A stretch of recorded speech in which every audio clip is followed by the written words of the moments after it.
a very intense labor of love at the time. I took months of time and years off of my life. Why? I just don't understand why. This is not a kink book. This is an abuse book. I feel like it's doing too much for no reason, which is the whole book. I think I need a bigger mouth.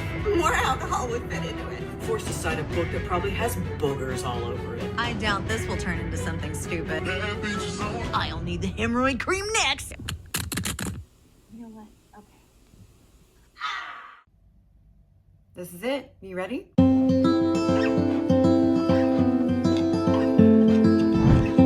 Yes, hello weirdos, welcome back. Don't get your hemorrhoids in a twist, okay? We're back, we're doing this. Part 2, Hunting Adeline by H.D. Carlton, the finale. I don't know what I did with my microphone, so we're just winging it today, but welcome back to my channel. If you're new here, my name is Natalie Megan, and this is Weirdo Book Club. And this is the final installment of the Rant Review slog through Hunting Adeline by H.D. Carlton. Again, part 2, this is part 2, so if you haven't watched part 1, scoot on over there and do it. Otherwise, you might not know what's going on.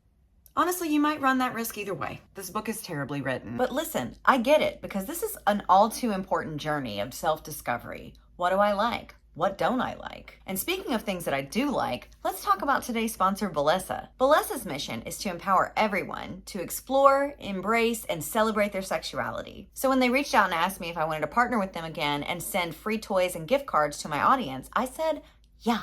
Especially considering what we all go through together collectively on this channel, it's nice to get to bring something to you that I do like, that I do have fun with. Bessa sent me 3 really cool toys. Last time I told you a little bit about the Thump, but today I want to tell you about the Air Vibe and the Pebble. Let's start with the Air Vibe. So this little buddy has 2 functions, and it will stimulate you in 2 different ways. Internally with vibrations and externally with suction. You can use those features independently or at the same time, and I recommend that. It's waterproof and rechargeable inside of its nice, discreet little case.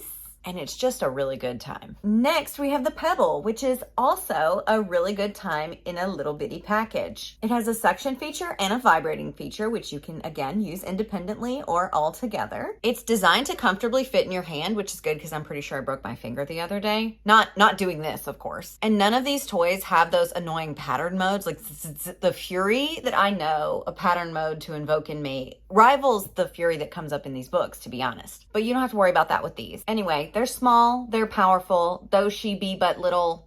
You know the quote. We're bookish. We get it. The Pebble is definitely my favorite right now of all the toys that they've sent me. But Bessa would like to send you some toys too. So anyone who signs up via my link in the description will get free toys or gift cards to use towards toys on Bessa's website. So I hope you'll sign up. I hope you get something good. And thanks again to Bessa for sponsoring this video. Let's get started on part 2 because I'm ready to be done. Here are the disclaimers. I'm splicing them in from the first time. JK, you get the Cliff Notes versions. This review will contain spoilers, opinions, and general shit talking. If that doesn't appeal to you, see yourself out. There was anti-Semitism throughout this entire series, but there isn't a lot of it in the second half of the book. I am not coming from the dark romance genre. I'm coming for the shitty books within the genre because I think we deserve better. I will be using dark humor today, but I am not making fun of actual victims of any of this stuff. And if you are the author or a friend of the author, you shouldn't even be here. All right, that's it. And once again, I want to thank my lovely, if not a little sadistic, donors that made this review possible for all of you. You should be thanking them too, because I did not want to read this. Rachel, Becca, Kat, Adam, Stephanie, BJ, Tag, Beth, Ren, Sarah, Cade, Caitlin, Leilani, Rebecca, Plague Mask, Taryn, Jazzy, Lee, Lonnie, and Aaron. I forgot Lonnie and Aaron last time. They slipped in last minute before I double checked, and that's my fault. But I'm so sorry, and I thank you-ish so much.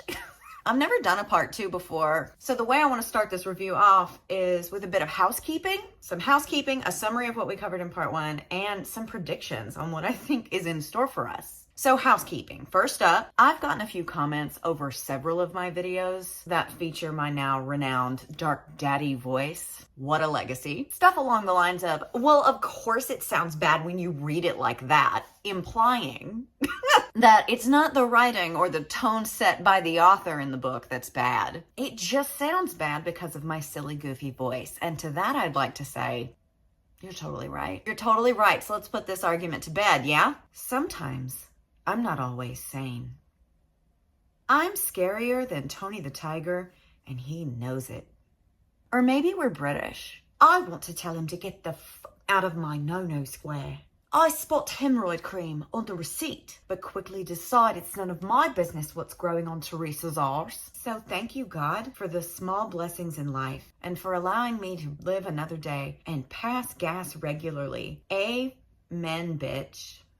You're right, buds. You're absolutely right. This book is only stupid because of the tone I chose to read it in. Game, set, match. What's it like to be such a winner? Let me know in the comments. Also, yes, the red lipstick is back. You guys said that you missed it, and I feel like it was appropriate to do here since I have a really big tangent to go on when it comes to color. We'll get there. We'll get there. Anyway, I hate this book in every single fucking way. Even the tree it was printed on was probably downwind from the sewage treatment plant and has ass particles embedded into the fibers. The ink itself is fecal matter. Veritable shit sandwich of a book, but more please. Let's summarize the last part. Adeline was kidnapped and held hostage in a janky house in the middle of nowhere with the goal of selling her off to the highest bidder. This entire thing is headed up by a woman named Francesca and her ugly, fat brother named Rocco. Adeline is brutalized, R'd, and essayed through the entire first half of the book. She's also required to participate in some stupid style culling event that's very Hunger Games-esque, where she is hunted by men in full suits and bows and arrows. She survives, and so she is set to be sold to a man named Xavier, but instead he just spends several weeks visiting and brutalizing her for free. Again, I don't really understand this business plan. If you have a PDF of it, weirdobookklubb@gmail.com. He's getting the goods for free though, which is deal of the century, seeing as the price of her on the dark web is $12 million. While all this is happening, Zade is hot on the trail with every intention of burning the world down to find her. And for some reason, even though he's the megalodon and we spent a book and a half talking about how impenetrable and untouchable he is as a person, and he enlists the help of 4 men in the human trafficking game who we never hear from again in this part of the book, it still takes him almost 3 months to find her. Lol. They're finally reunited around the 50% mark of the book. Adeline was on the run after a great escape plan, and Zade finally found her general location, and they found each other. They embrace, and that's where we left off. But I wanted to take it a little further and remind you of the quote from H.G. Carlton at the start of this book, if you'll allow me. If you're expecting a quick reunion, then this book isn't for you. Don't worry, there isn't any less spice.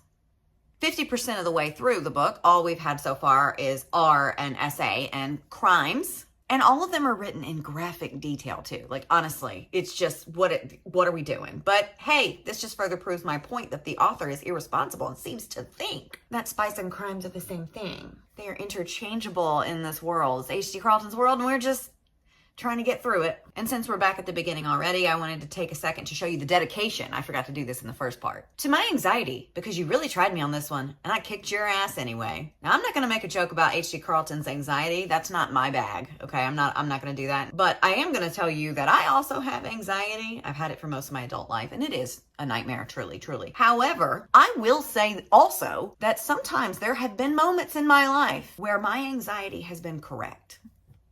Just something to think about. Okay, predictions. So since we know that Zade and Adeline have reunited and it feels so bad, let's make some predictions on how this will go, because I'm betting not very well for me or anyone else who uses their brains when they're reading, but just humor me, okay? So my first prediction is that there will be terrible attempts made at discussing and depicting the aftermath of trauma. I expect to be shown the emotional toll that this kind of thing takes on a person, but I also expect it to be dumb and poorly done. Why would I assume that? Good question. Because the rest of the series is also dumb and poorly done in almost every way. So, why would this be different? My second prediction is that Zade will be the literal worst support system on the face of the earth. I fully expect him to not only continue to be the piece of shit that we've come accustomed to, but for him to crank it up in the face of everything that Adeline has gone through and is healing from. What have we seen from him so far? He's violent, he's immature, he's prone to emotional outbursts whenever anything doesn't go his way. He doesn't respect boundaries, he is controlling, he's hypocritical. More specifically, he understands consent, but not when it stands between him and what he wants. Oh, and he's a rapist and a murderer. I have a picture in my mind of him like pulling a Lincoln Daniels from the Fucking Wrong Number. Do y'all remember when he kidnapped Monroe at the very end and held her hostage in his penthouse apartment? And then he was bored and tired of her being upset with him about this. So he's just like, enough. And then he decides that it's over now. She's not mad anymore. And they get their happily ever after. Yeah, I expect that here, but with more self-harm. Like I can clearly envision a scene where Adeline is going through it and Zade is sick of her not wanting to get close to him, and he just snaps and tears her clothes off and screams at her something about like, you don't like your scars, well what about mine, and then just starts slicing away or slicing her.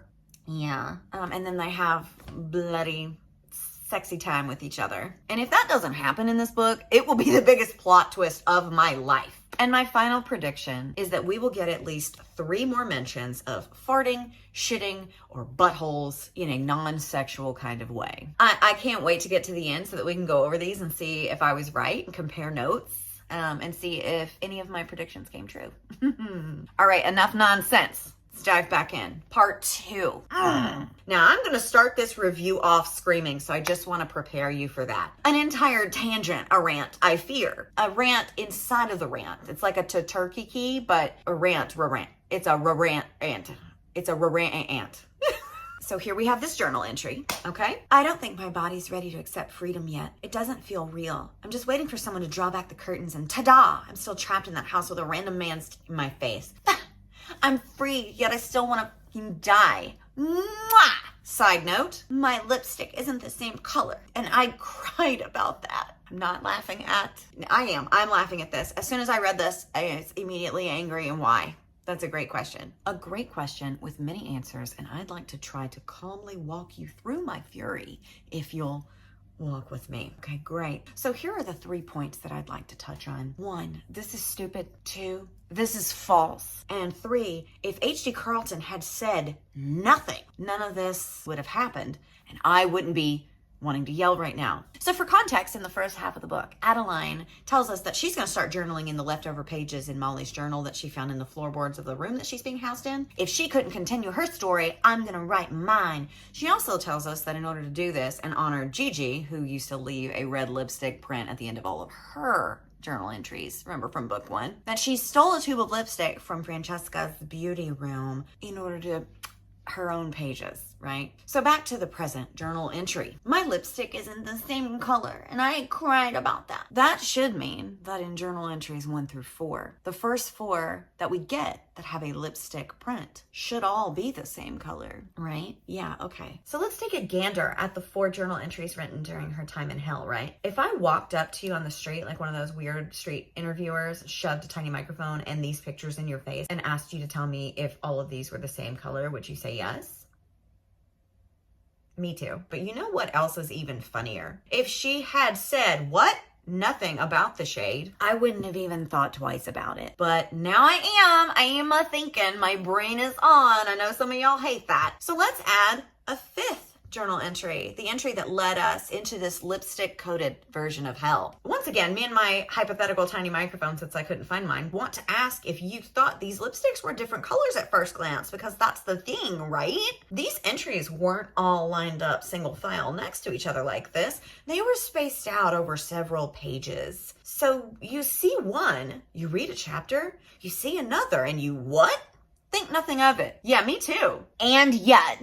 I'm so glad I put my red lipstick back on for this. Anyway, they all look similar to me, right? What about you? Yeah? Okay, so I'd say that they're all a bright, true red with a warm touch of fuchsia. And what is fuchsia? Well, it's red, pink, and purple. And how do you make pink? Red and white. How do you make purple? Red and blue. I learned this on Barney when I was about 3. When you hug blue and red, it makes purple. And if you had asked me a year ago if I had any inclination or idea that it would be possible to connect Michael, aka my first and last crush on a blonde male from Barney and Friends, to Haunting Adeline, I would have said no. But here we are. I don't know what to tell you. I'm a little annoyed about it too. Anyway, at a glance, I would have said they were all the same color. Because why wouldn't they be? However, now that you brought it up, I'm glad you brought it up because I've been dying to talk about it for a fucking hot minute. let's see if that's true. Since you want to talk about color, let's talk about color. She said you wanted to talk about it. Let's talk about it. Welcome to art class. Today we will be discussing color by way of dumb shit. This is also a science class though. We're mixing it up. When you hug these two, you'll see.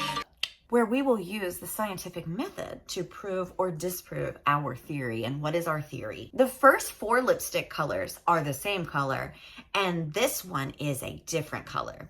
Right, that's our theory. Why do we think this? Well, because H.D. Carlton said so, and we know that if nothing else, we can trust what she says. How will we test this theory? By using my Procreate app on my iPad to pull colors from the relative same spot of the lipstick print on each journal entry, just so we can have consistent data, swatching that color, grabbing the hex code, and comparing those codes to one another. We're having so much fun.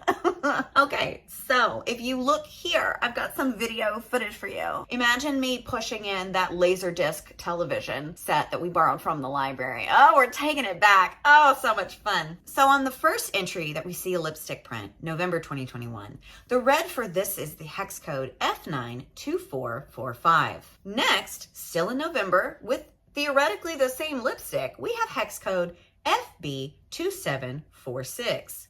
Fascinating. Next, still in November, still the same lipstick, we have hex code F92847. Next, we jump to January 2022, but still the same lipstick in theory, but we have hex code FA2648.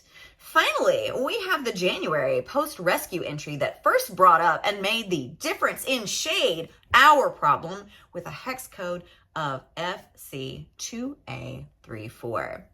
So all of these colors, according to ChatGPT, are the same bright red with slightly different undertones and shades that might not be noticeable unless they were displayed side by side. So my theory, the theory that was based on H.D. Carlton pointing out color, is bullshit. It's not correct. They're all the same color at the base, with slight, practically undetectable differences in shade, which makes them all relatively the same color, and yet none of them are the same color. Wow, that makes no sense if she was assumed to be using the same color lipstick for 4/5 of the entries. And my husband brought up a really good point yesterday that depending on when she applied it, how long she had it on, and how the wear of the lipstick, and how hard she pushed on the page, like if we're thinking in realistic terms, right? Your lipstick is gonna look different throughout the day. However, this isn't big enough of a difference to warrant Adeline having a meltdown about it. And again, I know that she's been through a lot. She's healing, and I want to allow her the ability to hyperfixate on whatever she wants. But this is about why did we include this? I, however, am not going through a lot, except this book. And before you start with me, blah, blah, blah, you're thinking too much, okay? I'm aware that I'm thinking too much. However, I would like to turn that back around on you and say that I wouldn't have to think too much if the author had thought, but at all. I digress though. I concede. Why? Oh my God, why? Natalie, would you forfeit when you were right? Well, gals and pals, I saved the best for last. The book itself is printed in black and white.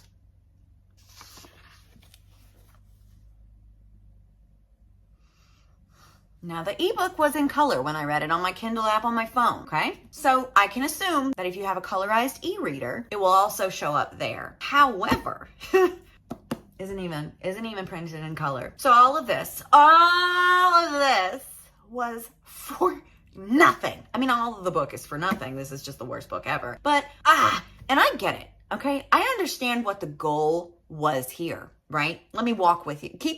Come on. Adeline's back home and seemingly safe, rescued. However, the small thing that brought her comfort in the house, which was journaling and giving a lipstick kiss to each one, feels different now, and it's causing her distress. In trauma and the aftermath of said trauma, you do tend to latch on to things that are seemingly unimportant to onlookers just because they brought you comfort during the traumatic event. Focusing in on one of these things can be used in various forms of media as a way of showcasing that distress in an abstract way. A good example that I thought of while I was doing this outline was the movie Beaches, particularly one of the scenes later in the movie. So spoiler alert, I'm about to tell you a little bit about it. Hillary is terminally ill, and by all accounts, she's barely holding it together. Like, she seems okay, but she's not really. And you see her distress and her fear and all of these big feelings that she's feeling come screaming to the front one night where her best friend Cece finds her frantically searching through old boxes of photographs because she realized that she forgot what her mother's hands look like. Now, out of context, that seems really strange, right? Like, what an odd thing to suddenly care about. With everything else going on, you're distraught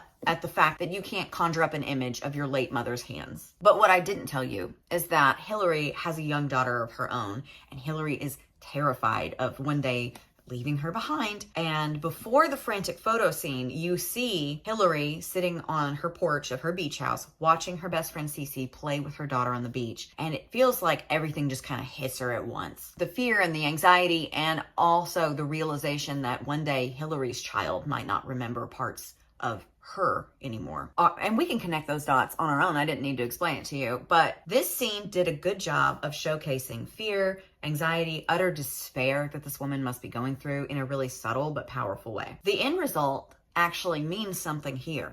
This is not that.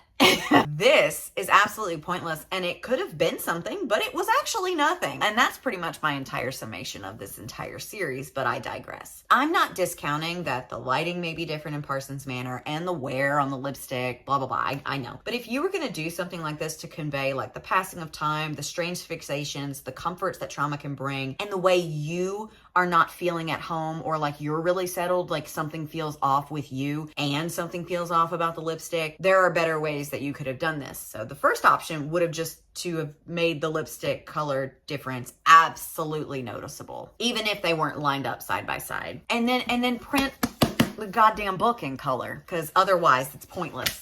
You could have also made option 2 is a similar observation with something that didn't lean on color to do most of the work for you. For instance, maybe the pen is different. Oh yeah, okay, stay with me. You rushed out of there so fast. You remembered to grab the journal, but you didn't grab the same pen that you've grown accustomed to, so this new one feels different in your hands. The ink flows differently across the page. You're not used to it. It doesn't feel right, and you'll have to adjust to it. And this alludes subtly to the image of all the work that you have in front of you just to feel normal again inside your own body, inside your own life. And if you'll allow me, I'll give you an example of something that you could have said instead. I must have dropped Molly's pen in my escape, but now that I'm back home, I get to use my favorite pen, but it doesn't feel right. I'd grown comfortable with the grip and flow of Molly's, and now this pen, my pen, feels like a stranger to me. Its smooth ink looks and feels out of place on these dirty, ragged pages. This would be a very well thought out way to illustrate the sudden changes and how things aren't settling in the way she expected them to. It also alludes to her feeling like she doesn't belong in her own life anymore. Remember when she said a few chapters ago that she was worried Zade wouldn't want her anymore now that she's dirty, disgusting, damaged goods, all that?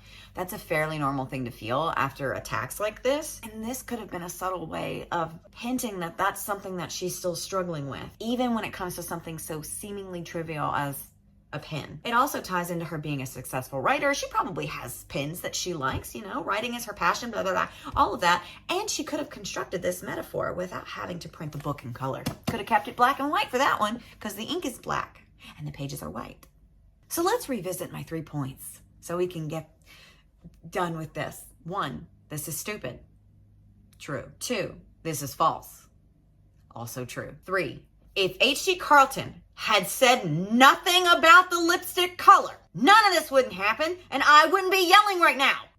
Also true, but add a little asterisk here to the fact that if she had put any thought into it whatsoever, I also wouldn't have been yelling about it. But there is a theme throughout this book of no thought, head empty in every single aspect. Like, I've heard of people turning their brains off when they read, but I had no idea that you could just turn your brain off when you write. I didn't know. God, will I ever start the second half of this book? Or is that, there's literally no safe place to rest your eyes. Every line is stupider than the last. Every page is torture. But let's go. Chapter 23, Zade. Ugh. We open back up with Jay and Zade hanging out in Parsons Manor and letting us know that there's still no trace of Francesca and Rocco, because as soon as they knew that Zade was close, everybody fled the scene, even Rick and Rio. The worms are slippery, but they won't be able to hide from me for long.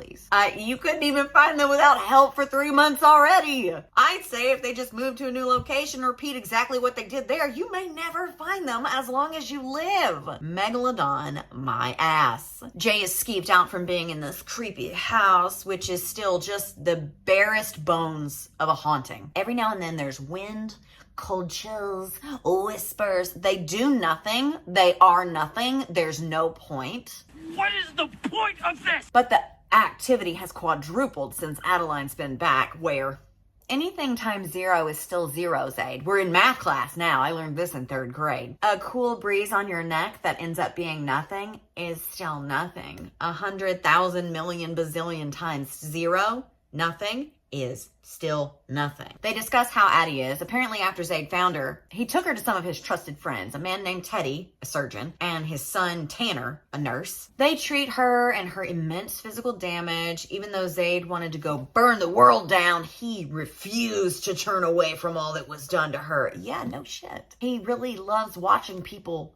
endure horrific things. He likes watching people in pain. He has to what you don't, but you do if you want to.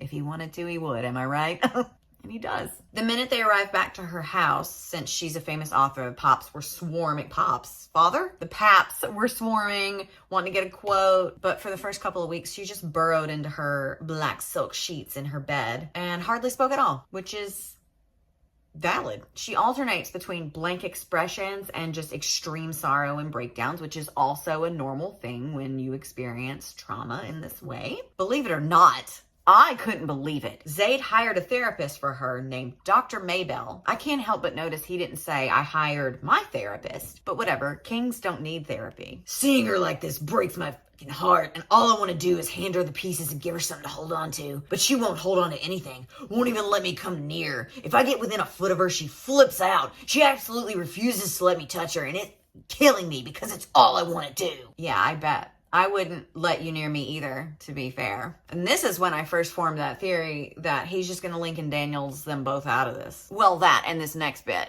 I glanced down at the deep gouges in my hand, still bright red from last night. Every night she thrashes in bed, screams tearing from her throat and body flailing. I've learned to be careful when I wake her. Some nights she goes into full attack mode, sightless as she scratches me, convinced I'm one of the demons haunting her nightmares. During the day, she's back to being a ghost, though that doesn't seem right either. The ghosts in Parsons Manor are more active than she is. No, they're not. No, they're not. They're probably about the same. And if she doesn't want you to touch her during daytime, the waking hours, why the fuck would you wait for her to fall asleep and then slink into her bed at night? That sounds like something a predator would do, Zade. And we know you can't be that. You're Zonnie Zade. You love her so much. You are nothing like those other men who kept watch over her every single waking moment and then forced yourself onto her whenever you wanted. You're the love interest. You're really hot. I must be mistaken. And to be frank, I'm growing frustrated. Not because she's lost in her trauma, but because I have no idea how to bring her out of it. Helplessness is a feeling I've become intimate with. I can't save every girl, but I'll be damned if I can't save Addie, even if it's from herself. Oh wow, I love the taste of being correct. This is what, the fourth page, sorry, in the chapter. It has been, quote, a month since she's been home. She was with the doctors for a week and they treated her, but he said, quote, it's been a month since she's been home. So maybe 5-ish weeks since she was rescued, and he's already frustrated with her. And he's forcing himself on her at night, even when she doesn't want him near her. No, square. No. I didn't expect to be so correct so quickly.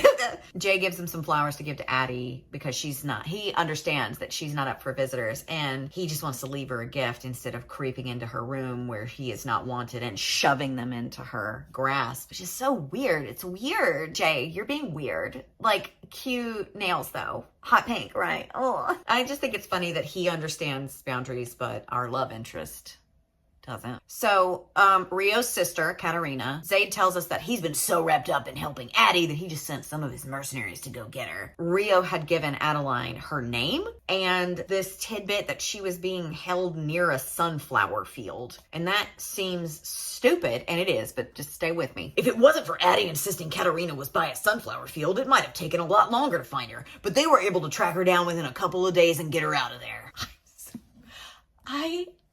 I'm so sorry.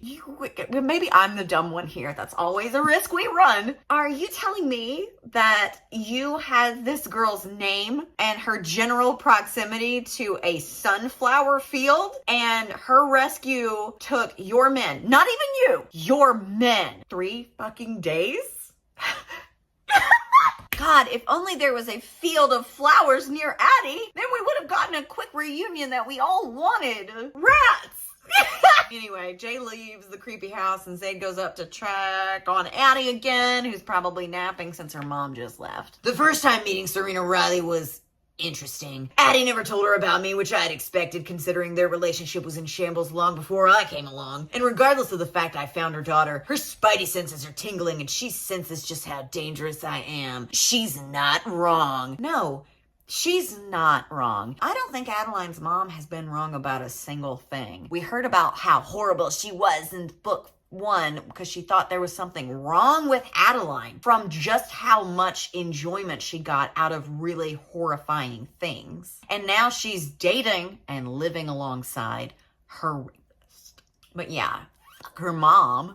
And what do you mean she didn't tell her estranged mother about her rapist turned boyfriend? Talk about weird. She definitely withheld it because of their estrangement though. For sure. It's definitely because of that. She is not napping actually, but frantically journaling, and he just watches from the doorway. I see you're still creepy. I grin and slowly approach her. She visibly tenses, so I sit at the end of the bed and give her space. I'm all for pushing Addie's boundaries, but this isn't what I'm willing to do.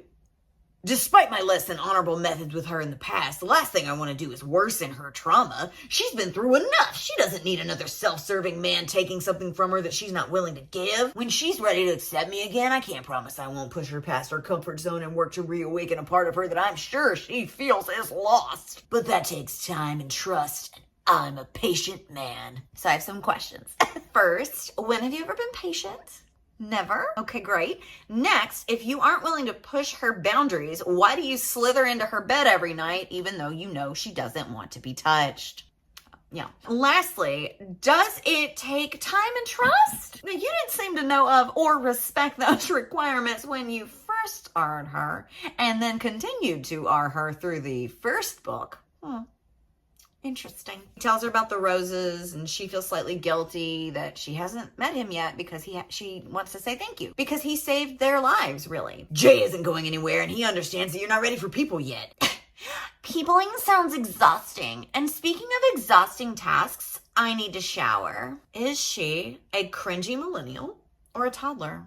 The world may never know. And I love that Jay understands that she's not ready for people yet, but Zade doesn't. She heads to take a shower, but stops to ask him if there are still cameras in her bathroom. Remember, he is such a good boyfriend that when he was stalking her, he set up cameras all throughout her house to watch her. And her question makes him arch a brow. When is he not? And tells her that he hasn't taken them down yet, and he doesn't plan to watch her unless she gives him a reason to watch her, which is like a slick little way of saying like he's worried about her doing something hurtful to herself. Totally not because he wants to see her naked and violate yet more boundaries. But yeah, I believe him. I believe him for sure. Time skip. Her mother is going to visit again tomorrow, and Addie is now a clean little emo burrito in her little black silk sheets. He's in bed with her too, I think. And she doesn't seem opposed to it for now, so I will back off because I understand boundaries and social cues. He asked her for more information about her mom, or anything really. He's like,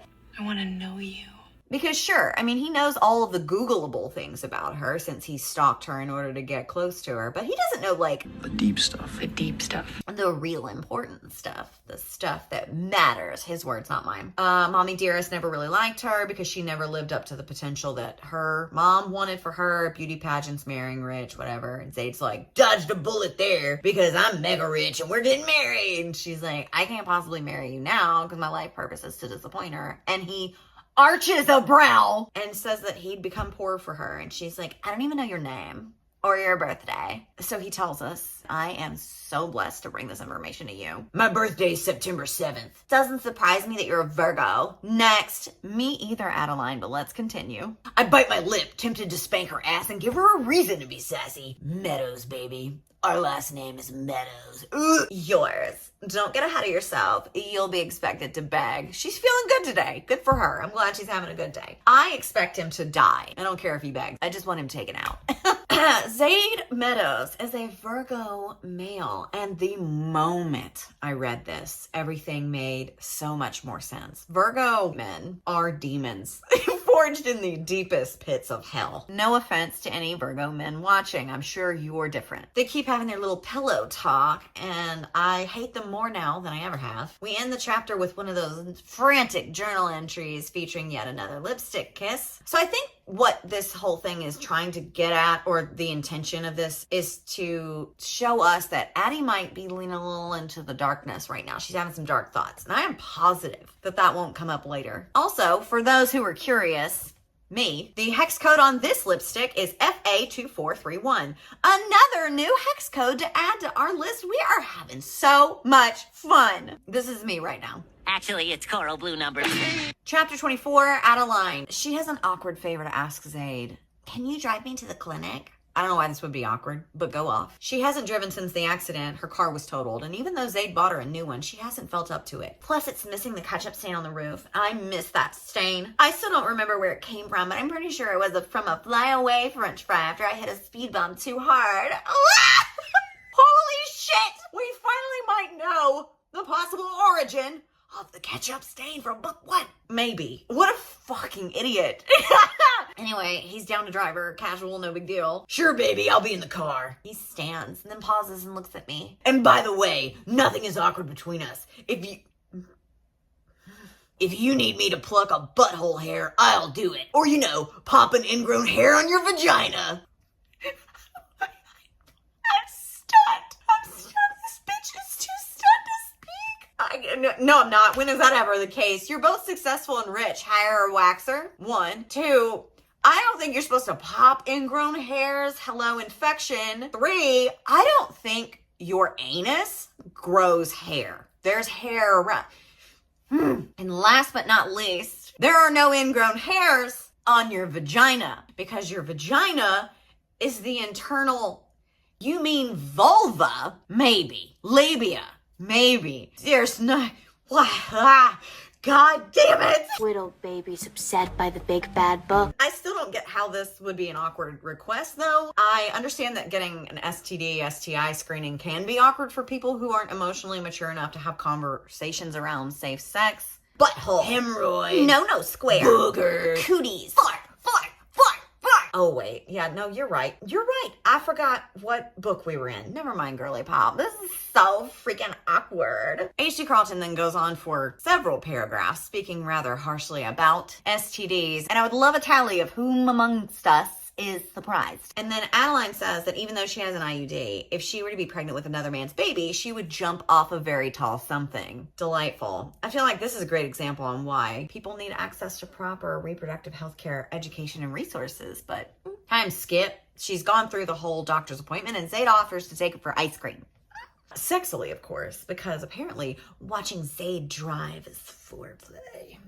I can only imagine. Okay, please be warned for this next chunk I'm gonna read is a little rough, especially the way she speaks about STDs. So, I blink. The loss of blood making me a little woozy. I told the doctor to test me for every STD known to man, especially herpes, since it's one of the scarier and more silent ones. And I lost count of how many tubes of blood she drew. She stared at the barcode on my wrist. Her slave ID, remember? The entire time, and after the gauze stemmed the bleeding, she slapped a band-aid with smiley faces on my arm. I laughed, then cried when the pregnancy test came back negative. I have no doubt, though, with everything Adeline has been through, that these things would be really scary and very valid fears. Obviously, very valid fears to have, but the language is bothersome. Serious cat. Oh my God, I know. It's only a matter of time, right? I'm a 36-year-old cisgender queer woman. I have birthed 2 children, so I've been to the gynecologist a few times in my day. The first time when I was 16, my mom drugged me there against my will to force them to test me for everything under the sun because I slept with anything that walked. It was right after she found out I had a girlfriend. We don't have to get into it. Let's move on. The next time I was around 19, and then I had another STD screening several years ago, like 7 years ago at this point. My point is that I've been tested a few times, albeit it's been a while, so I don't really remember the process. But if you asked me to give a general estimate about how many vials they took, I would guess like 1 to 3. And having like some swabs done, a pelvic exam, and a urine sample given. But Adeline doesn't mention any of that stuff. She does mention feeling woozy and losing count of how many vials they took. So at 6 p.m. today, when I wrote this script, I posted an open call to any medical people that might be on my Instagram or my Discord to help me find this number, right? She lost count. That's got to be a big number. By 6:58 p.m. same day, I had answers. And the responses came from people who had just had an STD screening recently and remembered, or medical professionals and nurses that I know. Their answers varied from like a few drops of blood, like a finger prick, to 6 was the most. So let's go in the middle and say 3. I was right. You also need a urine sample and a pelvic exam. Now, with that information, this is so stupid, because how can you lose count of 3 vials? Or hell, even 6. Let's say it was 6. How do you lose count of that? I'm losing count of all the stupidity, that's for sure. All of this leads me to the reason for the serious cap moment. Not a single shred of care, consideration, thought, or research was taken in the process of writing any single aspect of this book. Not one. I mean, we already knew that. This point continues to prove itself. From the fragments and the typos, the immature characters running hand in hand with the vivid sexualization of said characters, the QAnon fanfic, the anti-Semitism, and now the language around reproductive and sexual health of an RSA and trafficking survivor, nothing good can be found here. There is also already so much stigma around STDs, sexuality, and reproductive sexual health in general. And while I understand that these thoughts are technically written from the POV of a fictional, traumatized woman working her way through everything that she has survived so far, that's not what's coming through here, especially when you take into account the tone of the rest of this body of work. If this was the only instance of an irresponsibly written chunk or a poorly researched chunk, I would have said that maybe next time we just need to get some more people to look at it first, or maybe do just a little bit more research. Hell, I would even think that maybe if you were going to write about an STD screening, just go get one yourself. And that way you have that experience to draw from so that you can accurately depict what it's like to do that. Because I'm not going to lie to you, pelvic exams after stuff like that, it feels very invasive, especially on the heels of abuse. Anyway, you're already feeling really vulnerable. You feel like you're all splayed out and everybody's just taking what they want from you. Yet again, it can be really upsetting. So if you wanted to convey how intense this visit was for you, there would have been better ways to do that. But whatever, this book is dog shit, and this isn't the only time that something is irresponsibly written or poorly portrayed or depicted. So now it doesn't feel like an oversight. It feels like a pattern of intentional negligence. It would have taken a few hours, maybe a few days, to firm up details and present this in a responsible, considerate, accurate way, just so you can ensure that you or your characters aren't perpetuating harmful stigmas and stereotypes that could find their way into the hands of people who might have some of these STDs that you're so disgusted about, or someone who is recently healing from things like this. But no, we can't be bothered with that. We have QAnon fanfic sexy time with an infantilized hot adult toddler to write. It doesn't feel like an oversight anymore. It feels like a pattern. And I'm honestly not sure if it's a pattern of intentional negligence or just stupidity, maybe a nice little blend of both. I don't get it when people tell me that they turn their brain off when they read, but I understand it to an extent. I mean, I've driven in a car before and I have no recollection of any of my drive from point A to point B. I just glaze over. But if y'all are telling me that you turn your brains off when you write, I'm gonna need you to turn them back on and do better. Stop this. And again, for anybody out there that's like, you're thinking too much, maybe I am, but I wouldn't feel like I needed to if the authors would put some thought into their own books before making this stupidity my problem. Serious cap off. Anyway, ice cream! We were talking about ice cream now. That shoe, no baby on board. She does reveal in the next chapter that one of those jerkwads gave her chlamydia, which colored me shocked that that's the one she chose, but anyway, ice cream! Addie's favorite flavor is mint chocolate chip. This is my favorite as well. Twin, where have you been? And Zade gives her a hard time about how it's basically just toothpaste. Lols for everybody, I see. And she's like, mint is super high class. You're just a simpleton who doesn't understand and appreciate delicacies. And we walked right into this next part, I fear. You're is a delicacy, baby, and I could eat it forever and never grow tired of the taste of you. Is that refined enough? A flush crawls up my neck, burning a path to my cheeks while my mouth opens in shock. I'm entirely embarrassed by the traitorous squeak that breaks free from my throat, only causing my cheeks to grow hotter. He chuckles and then he's out of the car in the next blink, and I glance around, trying to locate where my heart fell out of my ass. Totally. Anyway, I pop in for some ice cream cones and then sit outside in the cold January Seattle air to eat them. Sure, Zade got mint chocolate chip too, because if you like it, I love it. What a loser. She isn't sure if he actually does like the flavor or not, but in the middle of trying to work that out, she gets distracted. My attention snags on a person walking down the road. They have masculine features and are dressed in a big poofy purple dress. Then I do smile. My mother would turn her nose up at the eccentrics in Seattle, but I've always admired their confidence and ability to be comfortable with who they are. It's giving. No, I love the gays. One of my friends is gay. Or remember how I said in the first review of book 1 where Zade is constantly telling us how big his is, and the more he does that, the less I believe him? Yeah, what you could and should have said here was nothing but slay queen. We love an eccentric lover. And this leads them into a pseudo-intellectual conversation about how happiness is just vapor in the wind. This moment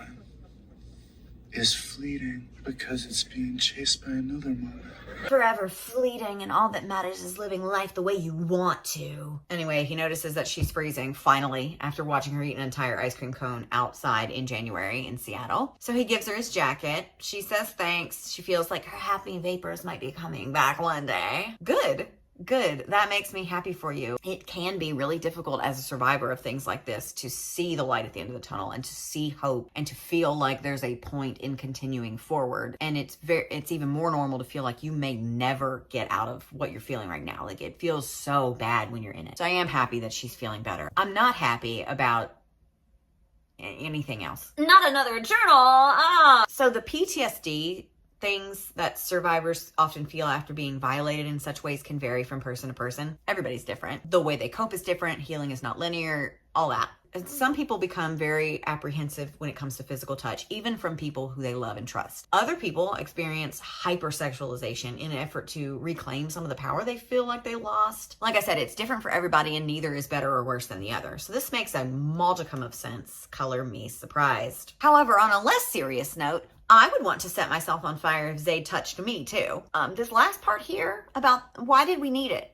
Did we need it? Well, of course we did, doofus. This would have been too boring if we didn't include a vivid recounting of an abusive full body lotioning. Y'all know how I love a full body lotioning. Chapter 25, Adeline again. It has been another 2 weeks, and Adeline is aggressively brushing her wet hair, so Zade takes over. What a kind gesture for a QAnon vigilante to do for his infantilized, traumatized victim toddler girlfriend, who is said to be 26, but is absolutely mentally and emotionally just not. Another 2 weeks have passed, and it's a constant up and down battle. Turns out one of the men did give me chlamydia, and it only cemented the feeling of filth ingrained deep in my bones. I cried, confessed my diagnosis to Zade, and then cried even harder when he was nothing but supportive. It's been treated, but the lingering repulsion lingers, sinking its claws deep into my membrane. I have a joke I want to make here, but before I do, serious cap.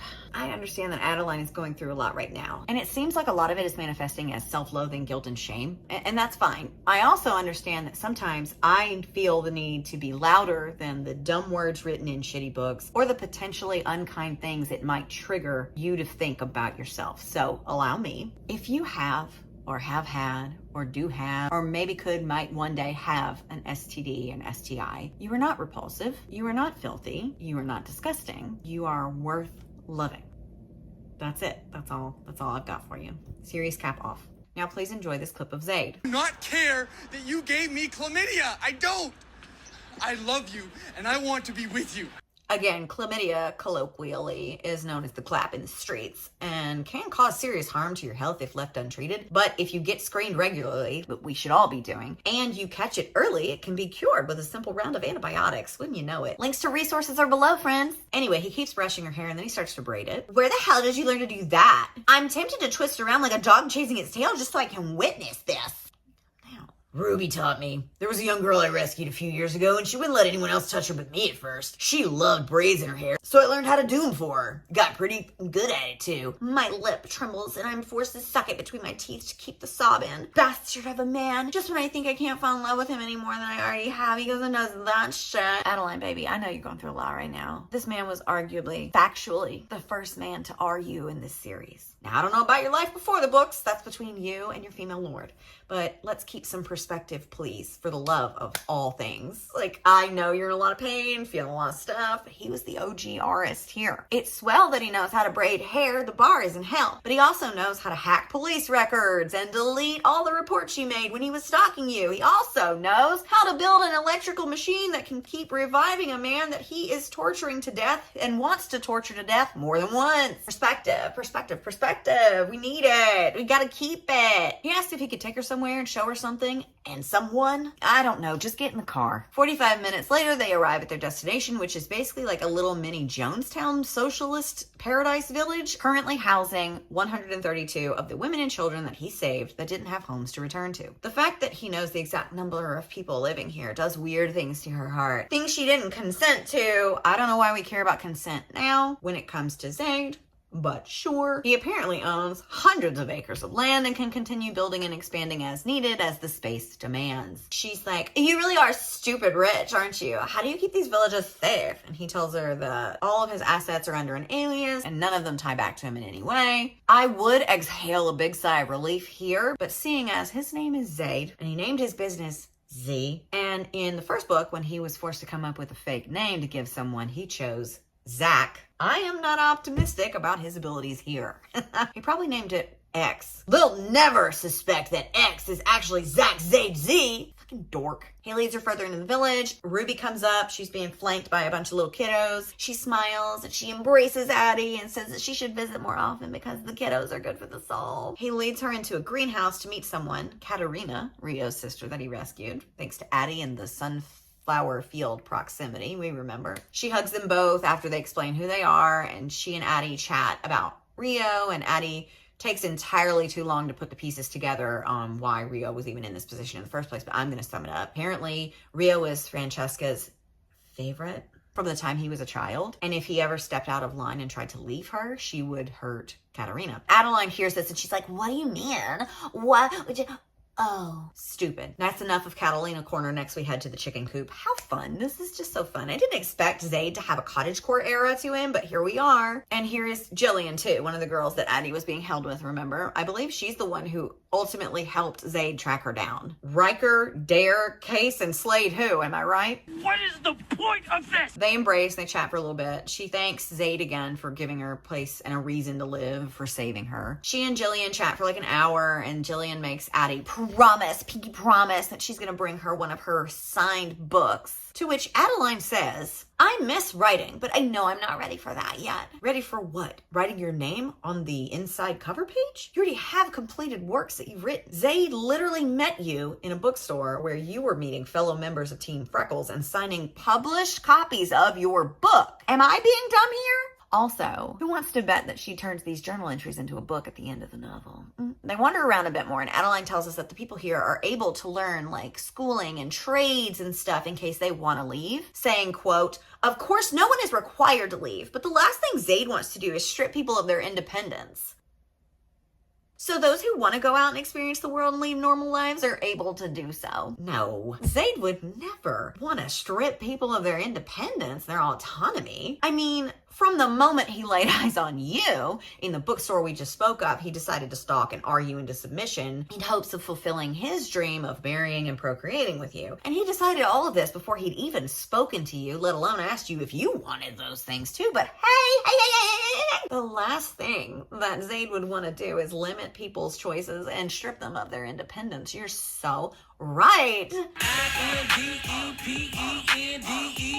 do you know what that means? Zade does. Some of the kids come barreling over to Zade, which I'm sure he loves. And Adeline tells us for a second how great of a father he'll make one day. And I believe it. They leave, and Zade says that he still wants to unalive Rio. Who cares that he's also a victim? And Addie asks him to take her to one more place to get a tattoo. Don't be sad, go get a tattoo. Don't be sad, go get a tattoo. Who wants to guess what she gets? Okay, oh my god. Oh god, this is like the moment I've been waiting for. I was cycling through a couple of different options. You can leave your guesses below, okay? Obviously, a rose, but I feel like that would be stupid at this point and a little too obvious. A diamond to pay homage to the shitty nickname that her captives gave her, and then that way she could say like some girl boss shit about it, like they called me a diamond because of my worth in dollars, but my real worth is soul level because I have an unbreakable spirit or something. I also asked my husband and he just said a fart. Leave your guesses below. I'm on the edge of my seat to find out. As the journal states,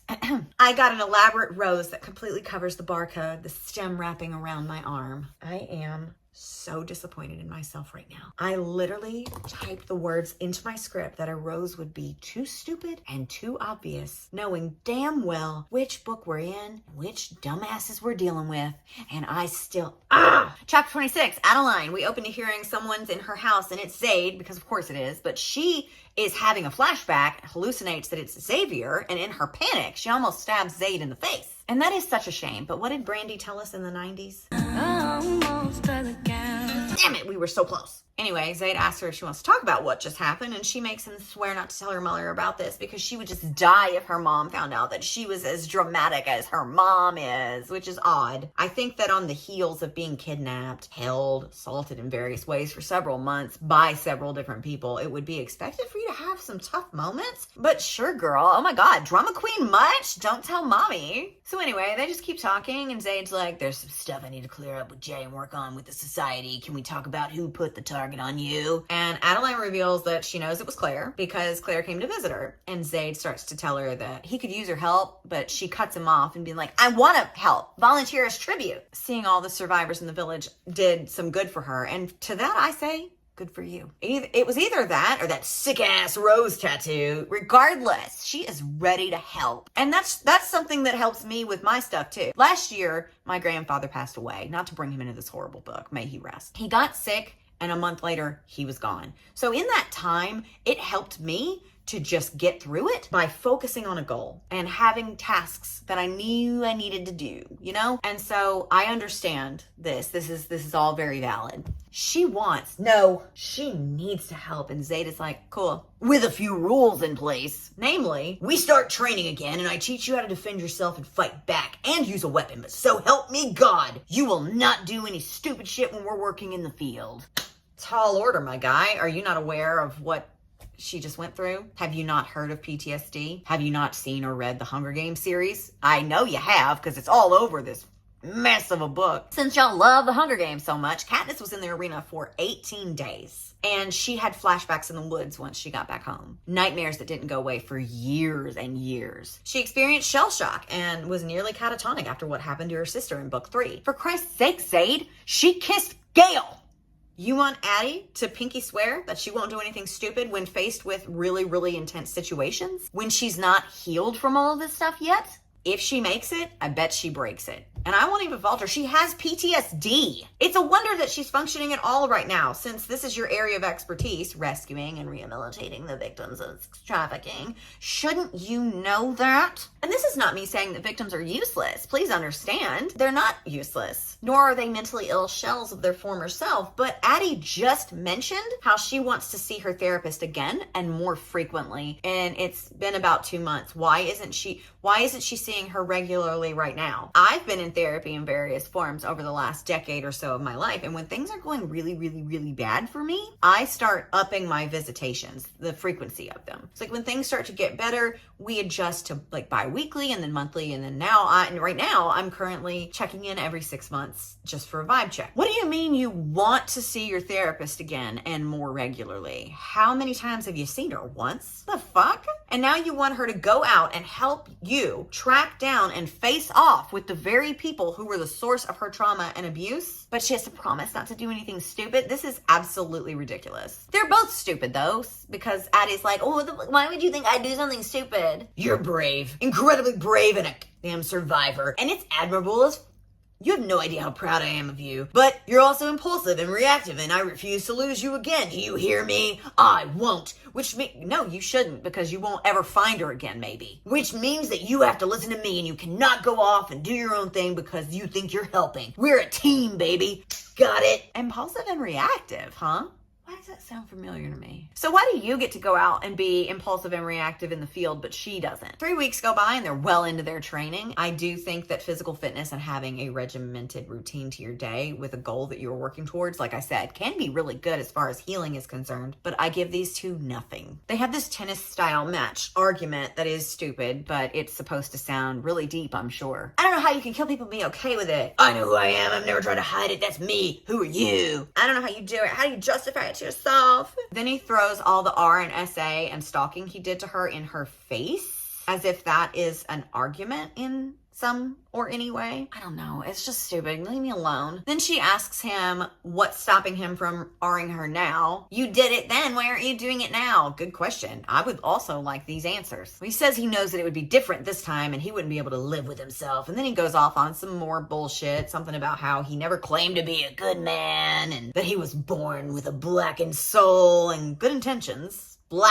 what a toolbox. Not to quote myself, but shut up forever, please and thank you. He also adds in that he doesn't force her now because he loves her, and when he finally gets inside of her, she won't be thinking of anything else. And the only fear he wants her to have is that God would send her to heaven too soon. He pivots into having her remember the people that she's unalived and channeling that into this. I don't know how that would help since she already feels really guilty about it, but okay. Finally, it clicks that she shouldn't feel bad just because Sydney is a victim. She deserved to die. Sure. It wasn't my decision to be R-ed and brutalized, but it is my decision to slit their throats for it. Woo! Okay, girly pop, can we please revisit this therapy thing? Next, she gets all weird about people who think it's never okay to take a life under any circumstances and how letting God handle it is a cop-out. And it's a weird stance for me to see here, especially because Zade and Adeline are probably both staunchly pro-life, if I had to guess. Anyway, this is her Rocky Balboa moment, I guess, where she finally finds the source and the motivation for her comeback revenge era. Big reputation. Time skip. Mom pops by for a visit for Adeline's birthday, April 7th. An Aries. How fitting. And Adeline is cosplaying as Bella in the first few scenes of New Moon. Alexa, play Possibility by Likely. Her mother's apparently trying to mend some fences, but Adeline is dead inside and doesn't know how to do that. So Zade woke her up in a room full of roses and a purple-handled knife. How sweet! Sibby had a pink one. Oh, that's like me and Hannah. I'm a pink girly and Hannah's a purple girly and we're like besties. Maybe we should get knives. Hannah, should we get knives? Leave it in the comments. Dia wanted to do brunch and now her mom is here. Oof, peopling is so exhausting. Her words, not mine. Never mind. If I start making random nouns into gerunds, please 5150 me. Something's gone terribly wrong. Her mom says that maybe Adeline should come and stay with her for a little bit and get away from this heathen. And to this, Addie laughs. And apparently it's such a concerning laugh that, quote, my mother is gaping at me as if I've told her I'm shaving my head bald and going to live the rest of my life in a van smoking hookah. Oh my God, not a bald-headed bitch smoking hookah in a van down by the river. All because you laughed? Is your mom okay? What kind of laugh was this? After this uncomfortable exchange, we have yet another instance where mom asks why Adeline never told her about Zade, and Addie's like, because you never made me feel safe enough to tell you anything. Zing! I don't get it. Neither does her mom, but Will Smith warned us about this. There's no need to argue. Parents just don't understand. Adeline, fully 26, and now 27, I guess, tells her mother that Zade is dangerous, but not to her because he loves her for exactly who she is. And he never tried to change her. I think that 27 is when your cerebral cortex fully is formed. Like now you are fully the person that you're going to be for the rest of your life. And yet, he never tried to change me. Therapy again, my girl. Like, please, you have the contact info. Get her over here stat. Mom continues to be the only rational person with full cognitive ability, despite her being 27 now, and says that just because he loves you doesn't mean he's good for you. How do you know what's good for me? That's my opinion! They get into a bit more back and forth. All of this is dumb. This is pointless. It's taking too long. Finally, they decide to leave it alone. And mom asks if she can take her to dinner for her B-day.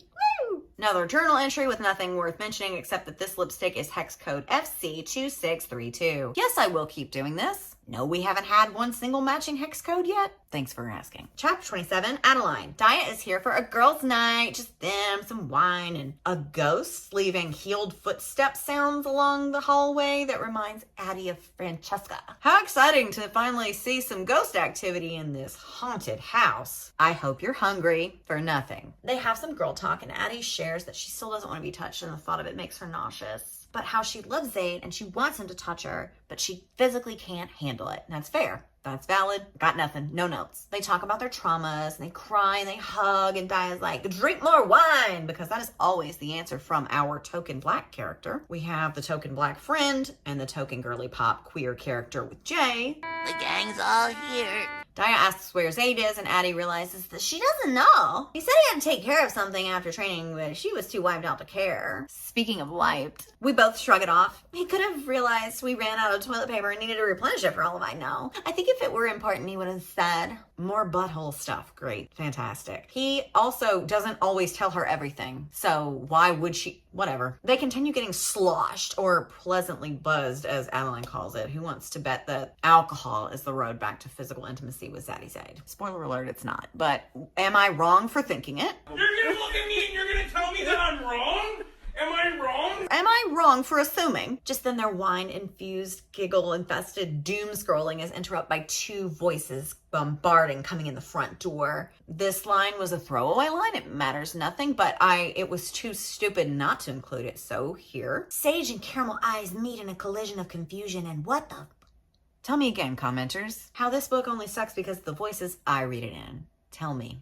Tell me. Yeah. Who do the voices belong to? Oh my god, I can only imagine. The first one belongs to Zade. And a woman. A woman we've met before. Oh my god, these books just keep getting better and better. You'll never guess. Sydney! Wait, no. Sydney's dead. Sydney! Adeline then proceeds to remind all of us who she is, what crimes, the lunacy in her eyes, whatever. When we last saw Sibby, she was assumedly unaliving people in the mental hospital that she was staying at and escaping with the help of her henchmen. You remember those guys, right? The 4 men, aka hallucinations, that she was unaliving people with in the traveling carnival that she resided in. And she was also sleeping with them, but they weren't real. They were... Yeah, okay. This is so much fun. I'm so glad she's back. I love her. I am lying. After her great escape from the psych ward, which I find hilarious, seeing as Zade couldn't even break out of the hospital that he was held in, part 1. Like, Megalodon, though, guys. Apex predator. Zade says he's stuck with her now. He couldn't leave her. How fantastic for everyone. Did you have to bring her here? Another psychotic, infantilized, but super sexualized woman? I can never have enough of those. Addie's hesitant at first, understandably so, but eventually she's okay with it and welcomes Sibby and her henchmen into her home for the foreseeable future. Time skip, a few weeks of training go by, and it's going great, especially now that Sibby is back. She is a squirrely one. They are now hatching a plan to draw Claire out of hiding by hacking into one of her right-hand man's phones. His name's Jimmy, I think. A man who has a taste for children, of course, and pushing ads with viruses made by Zade in hopes of him taking the bait, which he does, of course. The virus gives Zade access to his phone so he can track communications with Claire and keep an eye on stuff. While they wait for that to yield results, they are focusing on other people. Xavier and the Bellucci's, Francesca and Rocco. And Zade is making mac and cheese. I never thought I'd see oven mitts on a stalker and a pro unaliver, but here we are. Stupid shit. So at the table with all the big happy family, a game starts where they just start tossing out different names because Adeline's like kind of chokes on what she calls Zade or what she refers to him as. So they're like, your lover, your friend, blah, blah, you know, and finally Adeline's like, shut up or I'll start screaming out other men's names. You really want to cause max extinction for those names? Moan them, little mouse. I dare you. Whichever ones you choose, not a single man by that name will fucking exist anymore. How about we start with Chad? We could definitely live without the Chads in the world. 2 things. 1, I am running out of creative ways of communicating how much I hate this. 2, I don't condone unaliving, but I too prefer a Chad-free existence. That quiets everyone down except for Sibby, who's whispering to one of her henchmen's, quote, unnecessary ways to use the popsicles in the freezer. Have I mentioned that the return of this character has single-handedly weakened my will to live? No? Well, here I am, I'm mentioning it. Adeline shakes her head as Zade serves them grilled steaks and homemade mac and cheese. Addie is beside herself. Oh my God, they can cook. I'm glad that somebody can cook because if you ask me, this whole book needed about 15 more minutes on each side.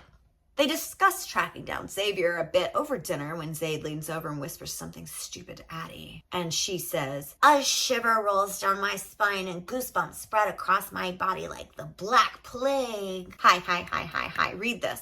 The Great Mortality by John Kelly. It tells you all about the Black Plague. It's basically a 364-page testament to just how goosebumps are literally nothing like the Black Plague. She's clearly struggling between what her trauma will allow and what her body wants. This moment is interrupted because Sibby has started taking her clothes off. Sibby, stop taking your clothes off. We are not having an orgy.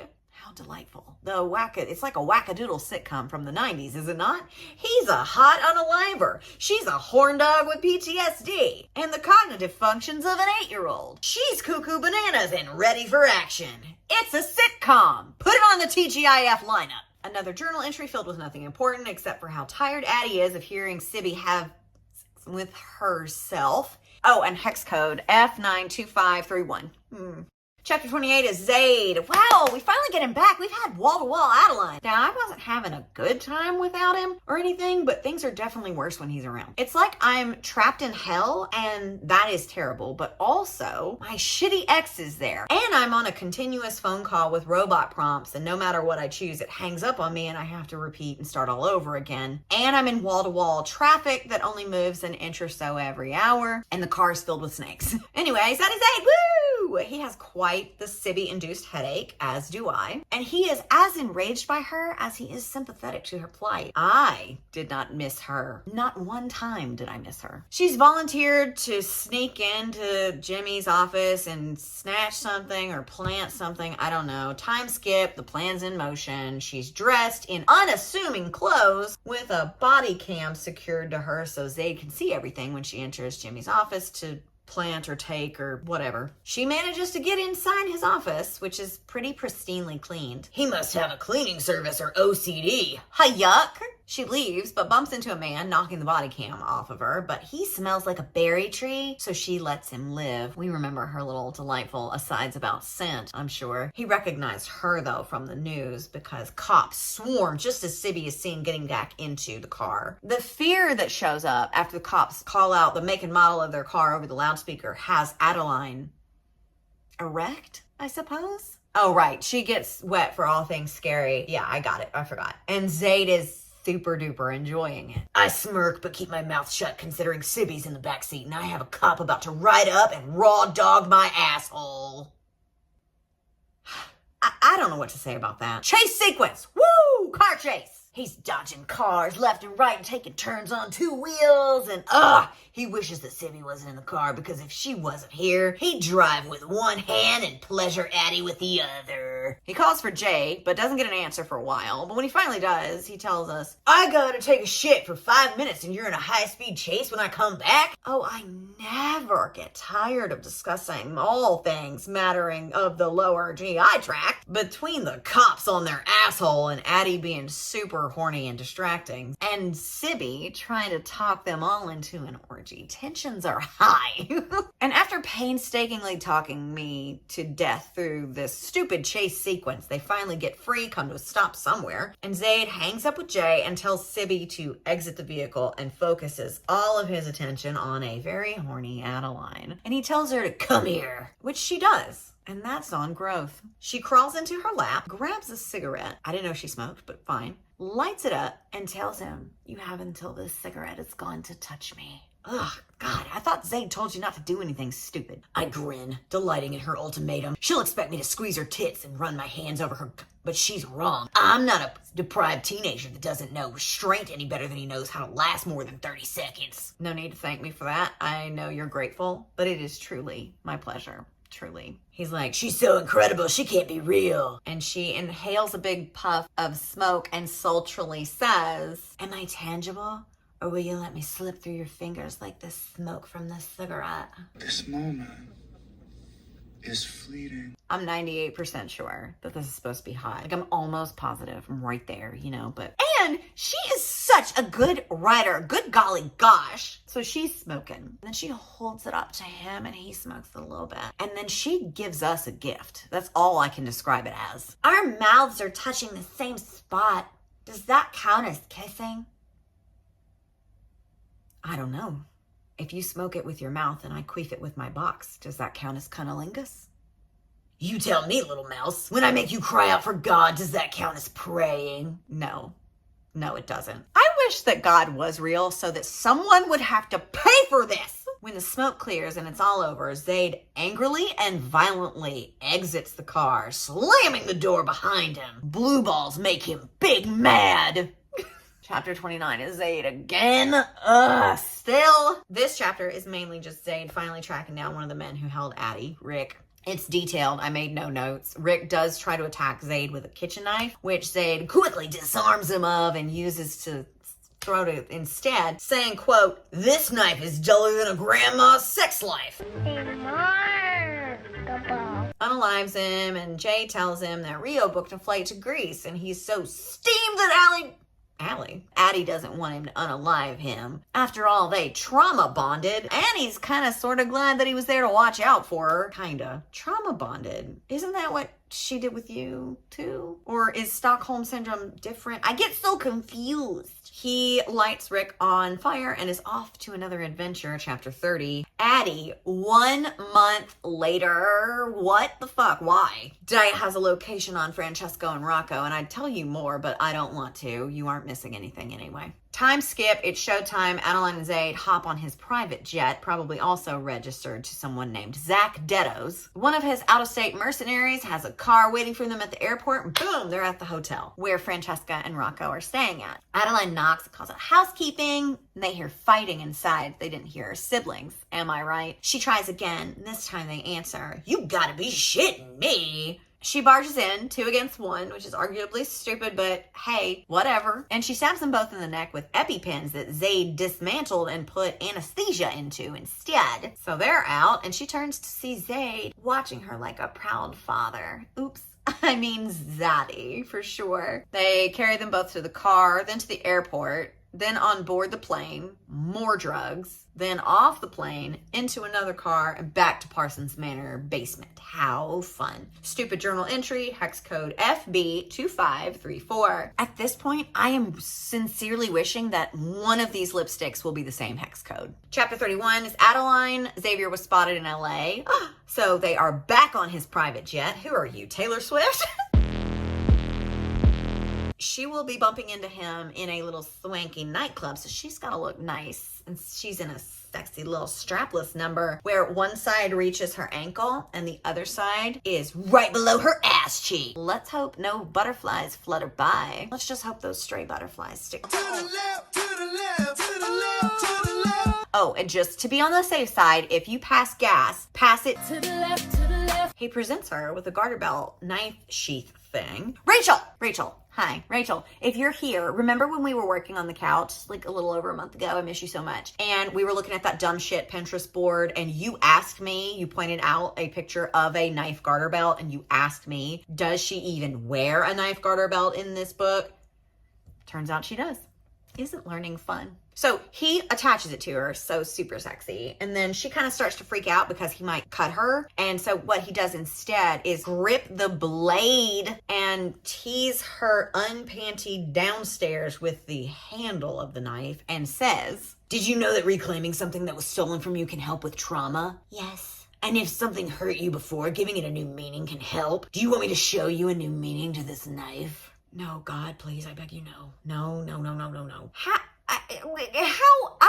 I hate this. I don't know how slicing up your own hand is going to be beneficial. I have a problem with this in all media, and this is not the first time I've seen it. And it's like different variations of this. All of them bother me. Like in Supernatural, for instance, whenever they have been separated for a while and they have to come back together and prove to each other that they're not actually like a supernatural thing, like a vampire or a shapeshifter or whatever. But like instead of like, I don't know, laying it gently against your skin, the silver knife showing that it's not burning your skin or cutting a small little incision in a low use area. They do like a 6-inch gash on their arm for no freaking reason. Like, no pun intended, but cut it out.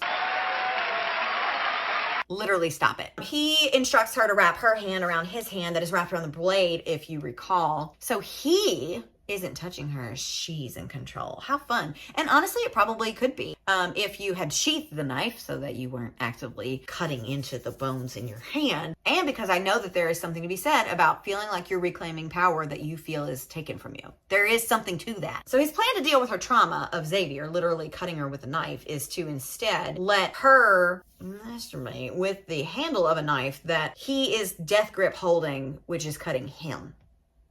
Stupid. She realizes the power that she holds in this moment, though, so there's this beg for it dynamic that creeps in on her end, which is nice, honestly. I mean, it isn't done well, and this is 7 shades of stupid. I don't have the hex codes for it, but it's stupid. Allowing her to make decisions and be the one that's somewhat in a dominant role is probably very helpful in rediscovering your intimacy with someone. But anyway, back to stupid. She arrives, how sweet, and he teases her, grabs her face with both of his hands. Tell me exactly how this would play well, since one of your hand is an open wound. And depending on how hard she was grinding on that knife and how sharp that knife is, Jelly than a grandma's sex life. you could have just severed your whole hand. But how is this not getting her covered in blood? Like, she spent the entire flight getting ready. Now she's covered in blood. And for what? All because you wanted to be edgy and do what a dildo could have done without causing any bodily harm to anyone. You're fucking stupid. Time skip, at least 2 hours if I had to guess, and she's waltzing into the club in the same dress, I assume. Somehow magically not a drop of blood got on it. And I guess she has a mask thing too. It's like a masquerade. But she stops to gawk at some woman that's dancing on stage, and Zade has to tell her to focus. He hacked the cameras and saw her drooling over this woman. Addie's like, she's a good dancer, and he's like, didn't notice. Sure thing, buddy. I know. You never notice the dancers.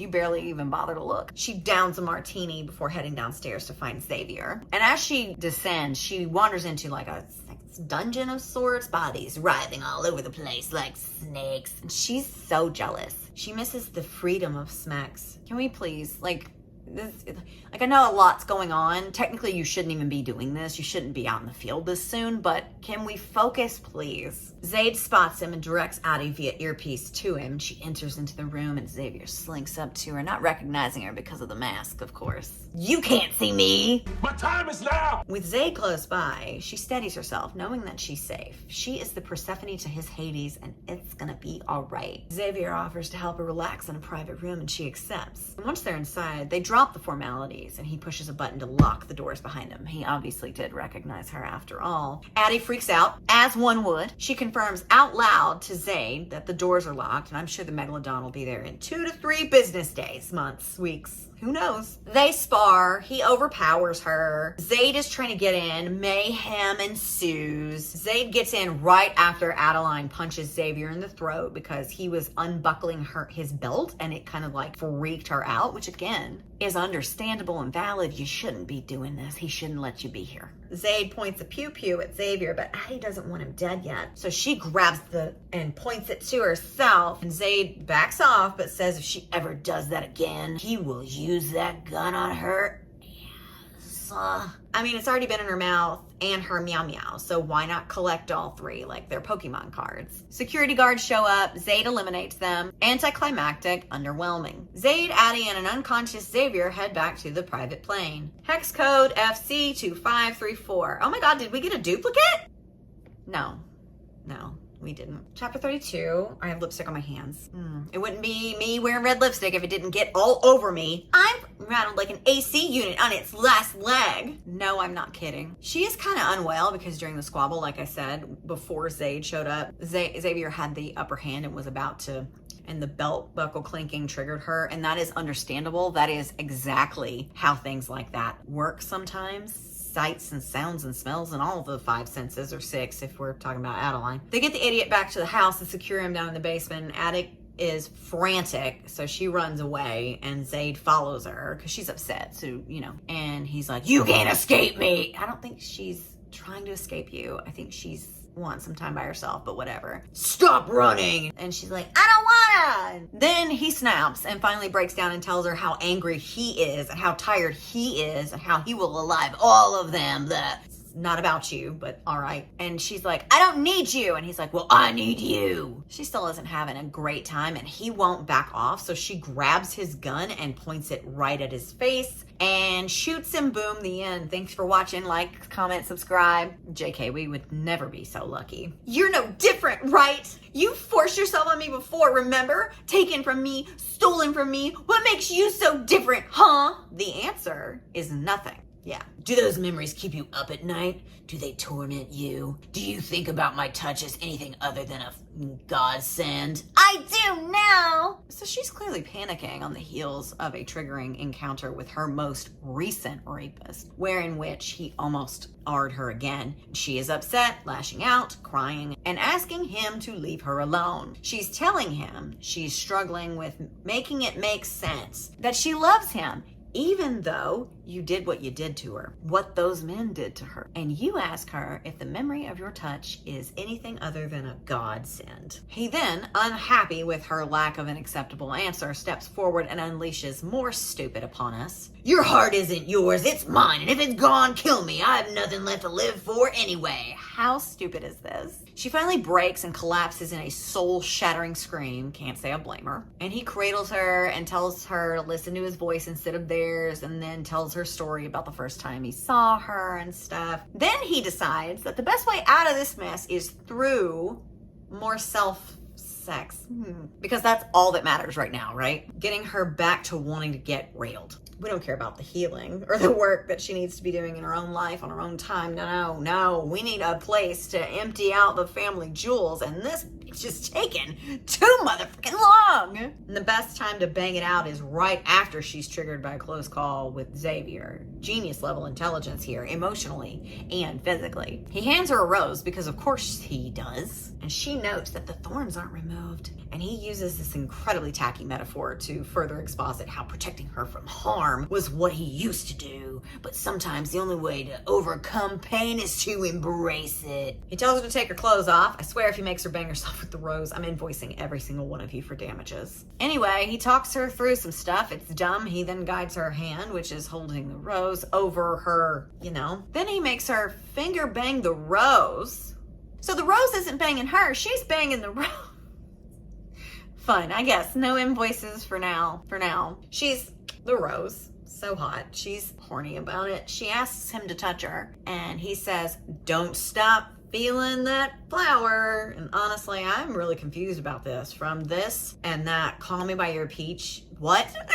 From this to the Call Me By Your Name Peach scene to the alleged beloved couches of some recent politician. Y'all be doing some strange things with inanimate objects. But y'all want to side-eye me when I tell you that I read and enjoyed a romance between a woman and a sentient glass pitcher of cherry-flavored punch. But yeah, sure, I'm the weird one. Anyway, she arrives, and she's glad because she knows that the monsters in her head aren't going anywhere. But Zade isn't either, and he'll chase them away every time. She must have him. Hooray for all. Chapter 33. Adeline. So far, my prediction of him just forcing his way in through her trauma has not really shown up, manifested in the way that I thought it was, but I'm not ready to call it a loss yet. We have much more to go, unfortunately. He isn't sure in this moment if he should let her touch him, but only for like half a second. And then he's on her, grabbing her jaw, asking how far she's willing to go to please him. Let's just see. He sits down, pours some whiskey, and says, crawl to me. No thanks, I'll be over here. She's happy to oblige though, and back to that stupid thorny rose, she grabs it and pops it into her mouth, tasting copper blooming on her tongue. You know, bitch, there is a way to place a sharp or prickly object in your mouth without causing any fucking damage, right? There is no reason you had to vice grip this in your mouth, but he's pleased with this because he wants a mouthful of her blood all over his meat stick, and man, on. The tension is rising. Or so I'm told. I'm just uncomfortable. She removes his belt, or he does. I don't know. I don't care. And she continues to use the rose. I wish I could get a chapter of this Rose's POV. Like, of all the roses that he bought her, what's to say that this one isn't sentient? And it's like, Mom, can you pick me up? I'm scared. She waters the rose with her fluids and then runs it over his junk. How scrumptious. This seems like as good a time as any to interject and say that you got bodies in the basement and a psychotic little murderous weirdo under your roof right now. Is this a good time? I'm not even able to fully enjoy sexy time when my cat is roaming about the house. But as we know already, I'm the weird one. She starts servicing him with her mouth, but she's so actively having flashbacks of her attack and hearing their voices in her head. But thankfully, she has Zade, and he's helping chase those monsters away because I realized I never needed to be afraid of his touch. It was men that defiled me, and Zade was never a man. Are you saying that it's okay that Zade R'd you because he isn't a man? What is he? A lamp? A megalodon, right? Of course, we know that. Or maybe more accurately, he's a stupid dolphin. The dolphins be raping everybody out there. Had your kids, had your wife. Come to think of it, I've never seen them brought before a judge either. So yeah, maybe this is different. He's a sexy dolphin man. He continues with this idea that he is somehow different than these men by sweet-talking her with how she's a good, but she was never there because they took what didn't belong to them. So did you.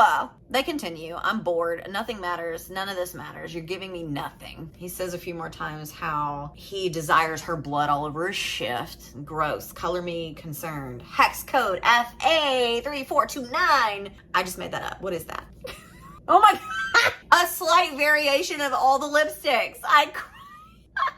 After they arrive in tandem from her self-service with the help of the rose and him spilling seed all over her chest, she finally notices the jagged scar of a rose carved into his chest. Oh my God, he carved a symbol of his love for me on his chest. Ma'am, respectfully, shut up. All love, of course, but shut the up. He goes on to tell her that it's a reminder of his failure and how he won't fail again.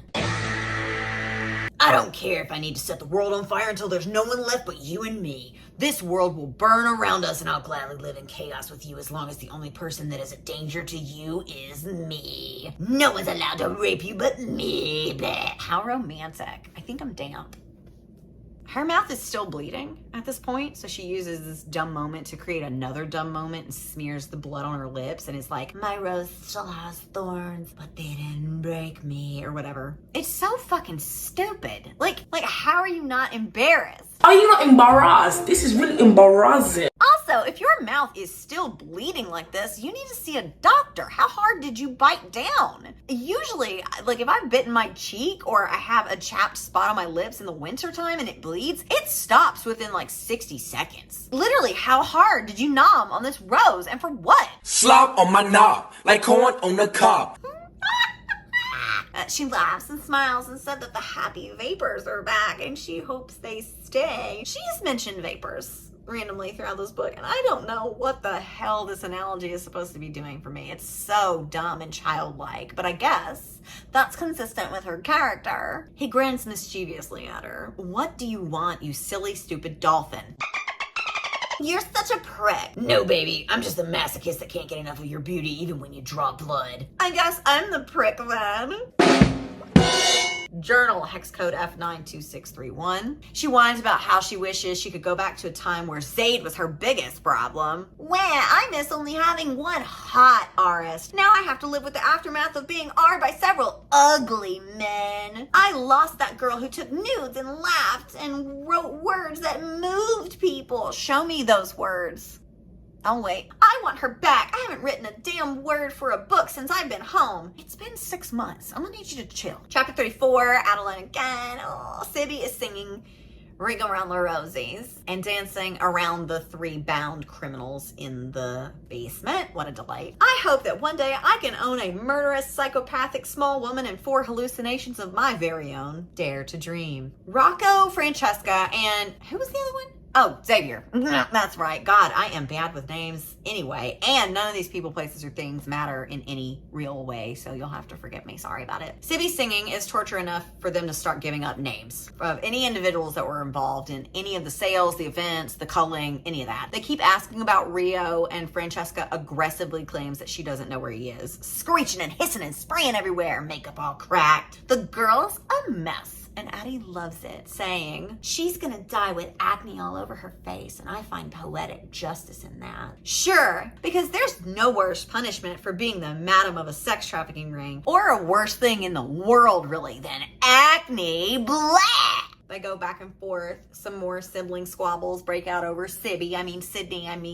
Sibby. No, it's Sydney this time. And it's all Fran's fault because they couldn't keep Sydney under control, and she wasn't even worth the trouble. Yes, she was. I thought a big reveal was coming, like maybe Sydney was Fran's secret child or something, but it was less than nothing. It was a negative integer. Sydney knew that Fran was selling one-night stands with the girls under the table and blackmailed her with that information. Underwhelming again. But something is brought up that I didn't see coming. Apparently, Sydney and Sibby, sisters.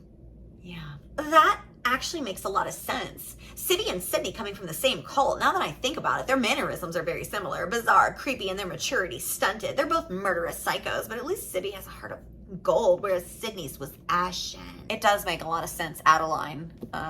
Actually, pretty much the entire book is just sense. What's the book about? Sense. What genre is it? Science fiction. Oh, and P.S. Heart of Gold? Where? Sydney gets all mopey about how it's her fault that Sydney hurt Addie. Sydney probably smelled like eggs. Addie's nice to her and dismisses her upstairs so she can ask one final question of these degenerate, acne-riddled, fat, disgusting criminals. What happened to Molly? I think we all want to know that, don't we?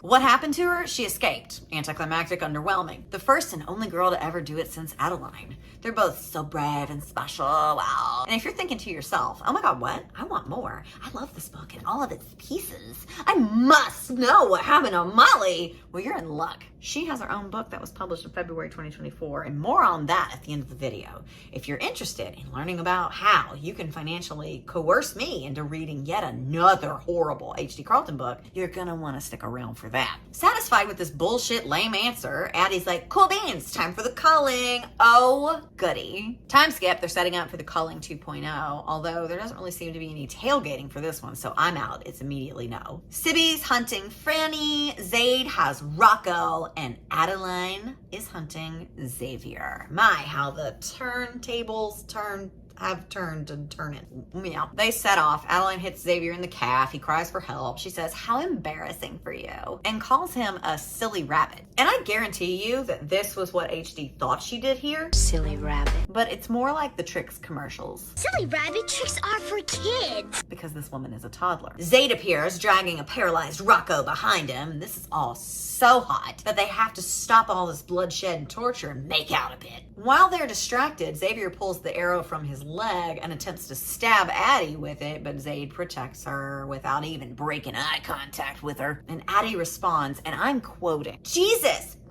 I breathe. So uncool, dude. If Xavier would have killed me before I killed him, I would have gladly accepted death. And if Zade tried to resuscitate me, I'd put my foot down and refuse to come back. How could I even look myself in the eye after that epic of a failure? Oh my God, girl, you almost got pwned, noob. So not swag. Then Zade takes a good moment to get to second base with Adeline in front of Xavier to show him why, even when he took her, all she thought of was Zade. I thought he was just gonna whip his out and show him how large and in charge he was. I wonder why he didn't do that. Do you think it's because he can't? Because he's not? That's right though, Zade. Show him. Show him that the only artist that she wants inside of her is you. He says some cringy shit about how if Addie called out for God during their encounters together, that meant she's calling out for me. In case you missed it, and it seems pointless, but just stay with me. I am an atheist, and I'm currently making my way through the Bible and reviewing it as I do all the other bad books you see on my channel. It's called Unhinged Bible Study, and it's a Patreon bindery exclusive if you're interested. I'm having a lot of fun, but truth be told, if Zade was God, his sinister, selfish ways, lack of boundaries, violent outbursts, and murderous tendencies would make so much sense. Yeah, especially because he's never been a man. No, he's a god, and God is the worst. So is Zade. Anyway, she arrives, as does Sibby. Not sexually. She just shows up dragging Francesca over to the pile of arrests. Gang's all here. Adeline and Fran exchange some words, and then she shoves one of the heels of Fran's shoes down her throat and leaves her to Sibby, who ends her. Next is Rocco, who tries to blame Franny for everything, but Zade in the face. Last is Xavier, who Addie takes her time with, stabbing blades through his hand into the earth, basically crucifying him on the ground, and then goes ham on his downstairs and stabs him in the neck, her signature move at this point. How delicious. She stands tall in her final form as a once victim, now seriously sadistic unaliver, and it feels freaking good. You know what feels good to me? Knowing that even before I check this hex code, it's gonna be different. Look at that.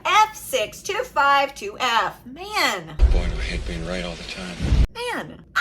Chapter 35 is Zade. He's pissed at these unalivings, which is different than what he usually feels, which is horny. Several convicted serial unalivers have expressed that when they did their crimes, they too were hard. Are we gonna be concerned about that or no? No? Great. I just want to make sure we're on the same page. Why is he pissed?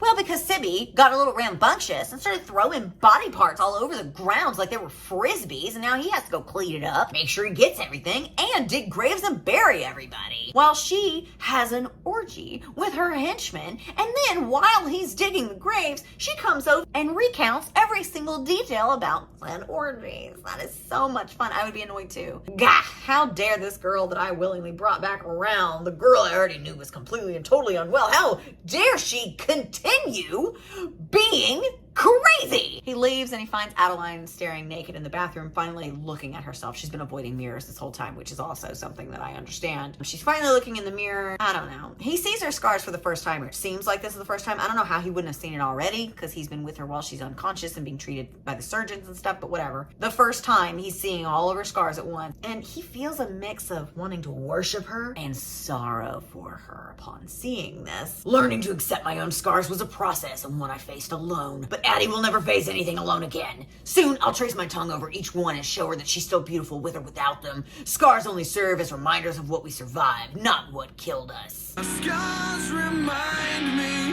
that the past is real. I had to, right? Like, I literally had to. She has a moment where she's feeling like, how could he possibly still want her in this state? Look at the state of you. She hates her scars. Every time I see them, I think of them, and what I would rather think of is you, Zade. Is this it? Are we going where oh my God, is this my prediction? Is this time? With my free hand, I knock away hers and trace the scars she was picking at, earning a little gasp from her throat. These will become mine too. I'll put a blade to every single one of them and claim them as my own. The only thing you'll see when you look at them is me. Yep, I hate being right all the time. So yeah, he punches another mirror. Can't leave those mirrors alone. Picks up another shard of glass and one by one starts tracing his own wounds over her scars. Lovely. Then he turns her and shows her everything. And then they're still in the bathroom, I guess. So he blasts her with the shower head. We're having so much fun. I don't know what I did to deserve so much fun. Seriously, please tell me what I've done to deserve this. I will never do it again. They start messing around a bit more. I don't care to recount it. I will say that at one point, Addie shushes him and says that she's the one in control, not him. And girl, while I do know that hypersexualization is something that happens in victims of RNSA, and that taking back your power through some kinky BDSM style kink scenes can be very empowering to people in general, not just victims. This book is trash. I give it nothing. It's vapor. It's spam. Unfollow and subscribe. Anyway, they finally have penetrative and he talks her through it. They arrive. He provides aftercare in the form of washing her hair and body in the shower. I guess they never moved out of the bathroom for this. It's too late for this, bro. Dude, bro, it's too late. Don't think I forgot about the 1,100 pages of bullshit before this. You don't get to stalk, harass, assault, and R her for 1,100 pages. Only to now pop some aftercare in here and everything's fine.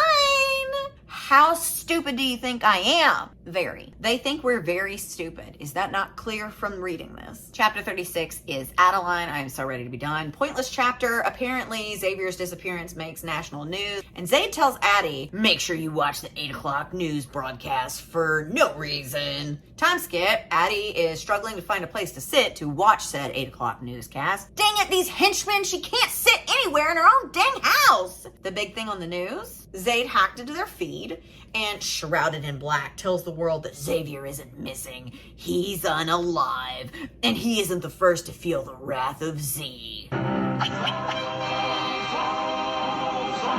He took the fall for everyone's involvement, duh, and Sibby is like, OMG, you should write a book about all of this. Who called it? And Adeline agrees. That would be a great idea, to write about a big bad man who comes in and rescues her from other big bad men. Hashtag swoon, but she can't write right now. Not when she still hasn't told Zade that she loves him. Journal entry telling us why she's afraid of saying those 3 little words, so she just plans to say it and run away. Great plan. Hex code FA2A31. Chapter 37, Adeline again. Zade slinks in late, but cheating is not something that Addie is worried about, okay? Okay, champ. He was out unaliving someone that Jillian asked him to unalive. Noble, valiant. I would prefer to be cheated on, actually, but okay. They discuss how Rio is on the run. Who cares at this point, though? Show of hands. No one. He agrees not to unalive Rio and just leave him alone. Good, I'm bored. There's some weird back and forth where Addie realizes why he took so much from her this whole time, why he was R-ing her. And I'd love to know this as well, so I can't wait to hear. Because he was powerless and couldn't wield power if he didn't have control. And that's a valid, okay, yeah. He's a rapist. He's your rapist. And you love him. Let's just say that. Let's move on. There is no way that you can gaslight me into thinking that the last 1,200 pages didn't happen. Okay? Thanks. They bang again. Hey, yay. Addie is in the driver's seat, though, and he's handcuffed somewhere. I don't know. She slides down onto him, and she finally spills the beans. I love you, Zade. Sometimes I can't stand it, I say, my voice raspy and uneven, but it was the only thing that kept me alive. You saved me. Even when we were apart, you saved me, and I hope to God you never stop hunting me. 1,200 pages. And a prequel for that. 1,200 pages. An entire first book, a first part of this book, and a prequel for that. It shouldn't be called Hunting Adeline, by the way. It should be called Occasionally Attempting to Look for Adeline. Having no luck and punching things out of fury, Adeline. She rides him into her sunset, you're with me, and then goes to uncuff him, and he's like, say it again. And she's like, I love you, and you've taken everything from me. And she hates him for that sometimes. Once he's free of the cuffs, he assumes his position as the aggressor and holds a knife to her, and she's like, yes, Daddy, I want you to draw a rose on my chest, just like you. So he carves while he bangs her. Talk about talent. Can't imagine that will go well in either direction. They both arrive, blood, ropes, juices are flowing. He says he loves her too. Chapter 38. Ugh, get me out of here. It's quiet. It's Zade. It's quiet. Too quiet. Apparently he expects Claire to make a move, and she hasn't yet. And he doesn't feel comfortable approaching Addie about this because she went to bed early after a fight with her mother. She also went to bed angry because she got in an argument with her mom about getting on medication or some shit. I didn't want to disturb her. I'm pretty sure her mom was trying to convince Addie to get me on medication, antipsychotics to be exact. I laughed, and Adeline then probably agreed with her mother. In response, I rolled her onto my face and ate her until she was riding my tongue into oblivion. The little liar loves me just the way I am. What an important and responsible attempt at discussing mental health and medication. What a completely non-toxic relationship dynamic. We stand. Oh no! Jay checks Addie's parents' house and someone broke in 30 minutes ago. Send a drone, I'm on my way. He wakes Addie and they head to her parents' house, to which Addie's like, I don't know why Claire is like this. Why is she after me like this? Xavier already paid a price for me. What more does she want? Ow! Sorry, I just fell into a plot hole. What the fuck? When did he pay her? When did he pay for her? When did he pay for her? He didn't. He was going to pay for her. He They wake Sibby, also great plan, and they all head off. The Three Musketeers! They arrive and see men dragging their parents out of the house, but thankfully the drone that Jay sent is installed with a lot of technology, so they like busted up the getaway car, so back inside they go, and so do our three idiots. A fight breaks out, hand-to-hand combat, whatever. Like literally this whole chapter is them slinking through the house. It's like pages, walls of text. But eventually, they find them in the basement, I think. I don't know, I skimmed. A few men stand with pew-pews guarding the rents, and one of them is trying to get Addie to choose a parent to save. But oh no, sirree, bobtail! Addie just holds a knife to her own neck instead. So brave. I don't think that these people care if you die, but go off, queen. Chapter 39, Adeline. A scuffle breaks out yet again. Our idiots win, I guess. But something happened to Addie's mom in the scuffle. Some rogue bullet. So Zade needs to get her to safety and heal her somehow. And her dad is pissed at her, though, saying that this is all her fault. All their fault. I agree. Zade threatens him. And Addie says some nice things about her mom. And then time skip. They're at the Teddy, whoever else, surgeon cabin. And then Addie says, as they pull into this driveway, I think my PTSD is beginning to resurface. Hold on, buddy. Hold the phone. What the fuck are you talking about? Your PTSD has never desurfaced. It has been present and activated this whole time. You had flashbacks and tried to Zade in the face. You panicked and heard voices. When you faced off with Xavier, you were triggered into a panic attack at the sound of his belt buckle. The PTSD is the most consistent character in the book, dare I say. But sure, yeah, fine. Anyway, rogue bullet hits Serena, now it's up to the doctor's son's surgical dream team to save her. At some point, they misplace Sibby. It doesn't matter. Adeline feels guilty about her mom. It also doesn't matter, whatever, forever. Time skip, she's out of surgery, but not out of the woods. Her mom is still out, so she slinks in. PTSD be damned, and she starts talking about all the stuff that she never felt safe enough to share with her. Journal entry telling us about how much she hates her dad because he won't let her see her mom now that they're home. She even stole Zade's car to go over there and couldn't get in. Damn it! She wasn't ready to drive her car yet since her new car doesn't have a ketchup stain on the ceiling. Okay, I lied. The ketchup stain is the most consistent character. Chapter 40, Adeline again. Her dad still won't let her see her mom. She low-key blames Zade for most of it, which same, go with that, lean in. So does dad, and that's a big part of why he won't let her see mommy. They don't like Zade. I don't like Zade. Nobody here likes Zade. She asks him to leave, and he's like, that would solve all your problems, huh? You know, it's a theory I'd like to test out. I don't know if it would,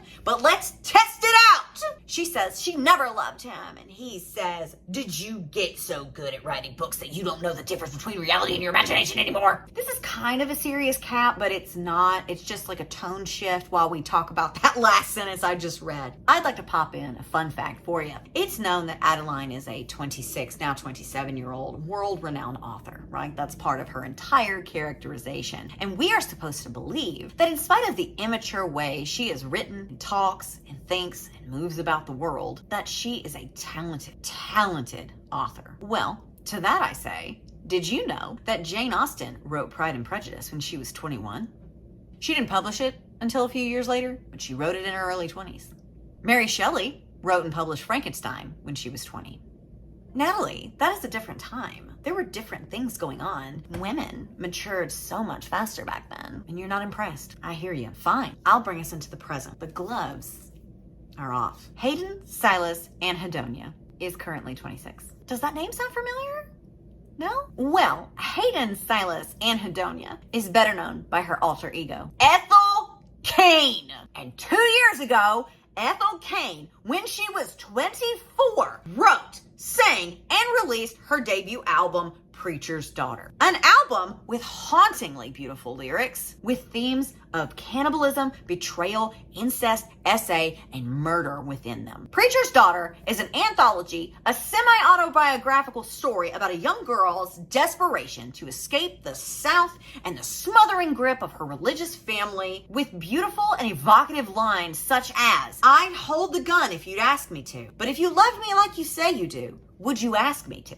And the soul-shattering curtain call of a song that has the entire album building to, where within Ethel Cain is unalived, cannibalized by her once lover, her true love. And she sings to him from beyond the grave, "Am I making you feel sick?" Because even in death, even after all she's gone through, she is still more worried about his comfort than her own safety and well-being. And you're telling me that I am supposed to get the same level of talent and skill from Adeline Riley? That's what I'm supposed to believe? I don't. And for those of you who still aren't impressed or with me on this whole thing, let me put it in a different perspective. When Taylor Swift was 26, she had 10 Grammys, 1 Emmy, held 5 Guinness World Records, and was named the youngest self-made millionaire woman in Forbes 2016 edition. And she's probably actively working on the Reputation album at this time. Big Reputation. But whoa, Nelly! Way harsh, Ty. Fine. I guess there's some wiggle room, right? I mean, Kendall Jenner was also around this same age when she said this. You always say I want to experience things, but I don't think you actually want to experience things because you would experience it if you wanted to experience things. I don't know what you're talking about. There can be leeway in the sense that there is a vast array of what can come from the human experience and nature versus nurture and societal constructs and what was going on in the economy at the time. Fine, sure, yeah. But all of that to say, no one is telling me that Kendall Jenner is a well-written master manipulator of words and a supreme author with exquisite writing ability. No one's telling me that. No one has ever said that about Kendall Jenner. And yet, here I am, up to my neck in hemorrhoid cream, running on farts, and I'm supposed to believe that Adeline Riley is out here on the same level with all these women? Or even close? Anyway, Adeline is like, hashtag Stockholm Syndrome is real. And he's like, does it feel good to lash out at me about something that your dad's doing? Talk about daddy issues. I'll fuck you up. He says more dumb shit, but he does actually leave. And then she has a moment where she's finally feeling free. The end. Did you fall for that? I hope not. She instead paces the room a bit, blames herself, blames him, calls herself an idiot, realizes she didn't actually want him to leave. The PTSD is still locked up tight and secured though, I see. Phew!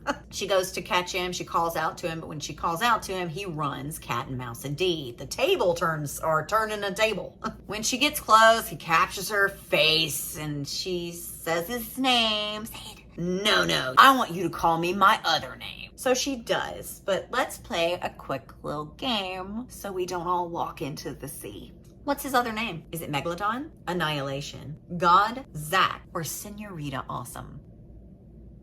It's God. They have words, she apologizes, he whips her with a tree branch and then says, I think I could eat you alive, consume every bit of you. Army Hammer? Where'd he come from? Then he very aggressively enters her and says, would this being swollen with my child make you stay? And she's like, maybe one day. And she's like, I have an IUD, right? And he's like, I don't know, do you? Did this man remove her IUD without her knowledge? Oh God, I'm sick. He's asking not if a baby would make her stay. He's asking if she'd stay because he'd force a pregnancy onto her. And you know what? I take it all back. I love this book. And this man. I think he's in no way a criminal. He's being maligned. He's a gem, a god among men. And I totally get all the thirst traps people be out here making of this man. It's all clicking now. Not only do I love them, I understand them. Who wouldn't love such a guy? So once again, she tries to push him away and set some more boundaries and spits straight fact. But instead of listening and respecting it, he just sexes her into submission. They climb Pleasure Mountain together all the way to the tippy top, and he reveals afterward that he didn't actually take out her IUD, but whenever the time comes, he will make her watch him pull the IUD from her body. Hi. Absolutely the fuck not. I'm summing up the last few chapters in Epilogue because I simply cannot take this torture any longer. They found some of Claire's guys. They tracked them down. Sibby's weird. Daya is there. They use the dudes to stage a trap for Claire, where they film themselves with Zade captured to lure her out. Next, we have Adeline standing on a cliffside again, and Zade pretty much tells her, you jump, I jump. The plan worked. Claire is en route after asking a bunch of clarifying questions to make sure that this wasn't a trick. They took a quick nap and a bang break to do it up on the edge of a cliff while she watches the sunset. How lovely. Zade says, You're searching for life inside the sunset, yet I seek death between your thighs. And I challenge you to find a straight woman within a 5-mile radius that isn't moist at that comment. Much deep, so in sight, mini hot. Back to business, Claire arrives with others flanking her because she knew it was a trap, so she's there to work something out. She's striking a deal. They're both resourceful, why not team up? I have millions of reasons why not to team up. She'll help end trafficking if he helps her reach her goal. What a loser. Why aren't they just shooting her? This is pointless. They're still talking. Finally, they're as exhausted of this shit as I am, and they end her. If you want more details than that, you read the fucking book. Sibby's dancing around the living room, and the shrouded newscast intruder Z reveals that the super secret shadow government is upon us, and Claire's involved, but she's dead. Daya, Addie, and Sibby discuss the need for a new person in the head position of the shadow government, and Sibby volunteers as tribute, and Addie's like, you know, that's so crazy, it just may work. Stupid. Addie's mom stops by with some man who's been helping her recover somehow, and she wants to thank Zade, finally, for his help on everything. That is, if Adeline can tear him away from tracking a man who loves torturing children on live streams. I am sure he is neck deep and enraptured with that footage, so how will we ever tear him away? Sibby comes down first though, and the man seems to recognize her. His name is Craven. I don't know. Epilogue. Craven, the man with Serena and Sibby, disappear together. No clue. Don't want one, honestly. A clue! A clue! No thanks, bitch. Keep your clues. I'm good. Adeline gives Zade a note.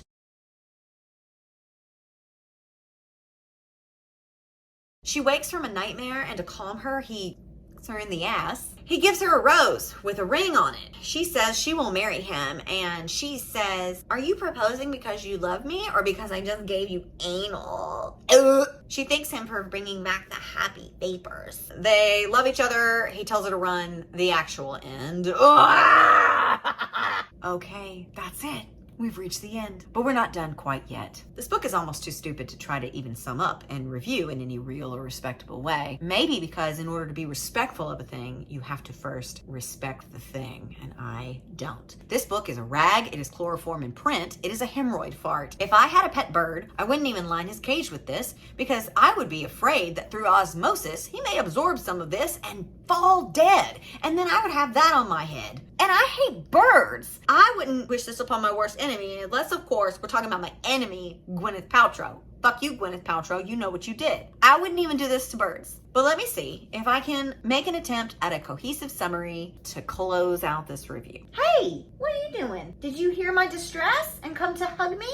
No? Okay. This series was 1,400 something pages of shit. It was poorly written, poorly edited, the plot was poorly constructed, the characters were unlikable, one-dimensional edgelord tryhards with barely 5 brain cells to rub together between all of them, and they experienced no growth throughout the series. Several aspects of this story were half-formed and fully unnecessary. The journal entries are usually a tool that I love to see in literature. I love epistolary style writings, and the journal entries here could have been used as a way of giving us insight into these characters that we might not have gotten from exposition alone. However, all of these journals, Gigi's, Molly's, and Adeline's, were just tacky regurgitations about things that we've already read. Literally, in part 1, if you go back and watch, I did a side-by-side reading of a paragraph in a chapter, and then the journal entry that either predated it or followed it, and they were literally the exact same bits of information, just said in slightly different ways. Beans is here. This led to poor pacing that almost had me feeling like I was moving backwards while reading. And speaking of redundancy, there was no range when it came to any of these characters. Not a sliver. I know it, this book is so bad. Everyone is just a copy-paste version of another person. Sydney is just Sibby, but evil. Sibby is just Zade, but a girl. Zade is every other criminal that's in the book, except he's hot.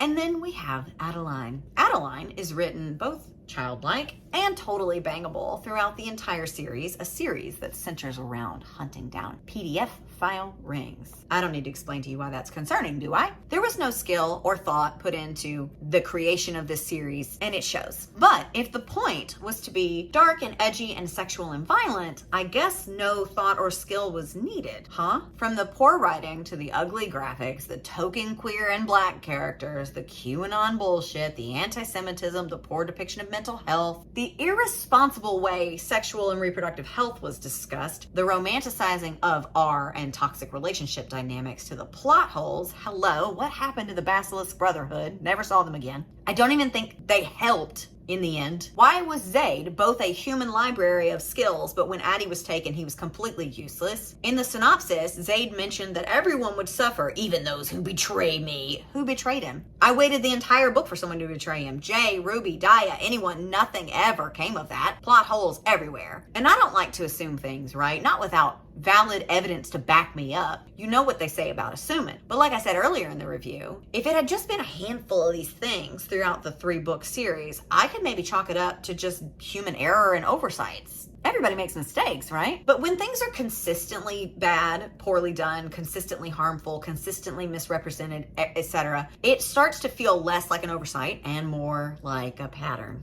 Yeah. I am unfortunately not one of those people that turns their brains off while reading, and in many ways I'm jealous. However, I am a person that can be along for the ride in a book, in spite of errors or mistakes or plot holes, what have you. The key to that, though, is being a good storyteller, bringing something for me to eat. It's called balance. Have your typos, have your plot holes, but get me so caught up that I don't even notice or care. Sweep me away, immerse me, so that I can just vibe with the experience. Even if I hate all the characters, you have to give me something. If you'd like some examples of books that I've enjoyed, even though they weren't exactly perfect, I've got you. The Honey Witch by Sydney J. Shields. Anything by Vera Valentine, anything by Catherine Arden, anything by Sylvia Moreno Garcia, the Hunger Games series by Suzanne Collins, The Invisible Life of Addie LaRue by V.E. Schwab. But Natalie, those aren't dark. Okay, fine. Ghost Eaters by Clay McLeod Chapman, Tender as the Flesh by Agustina Batsarica, anything by Anya Alburn, the Blackwater series by Michael McDowell, anything by Harold Schechter, and that's nonfiction. But Natalie, those aren't dark romance. Okay.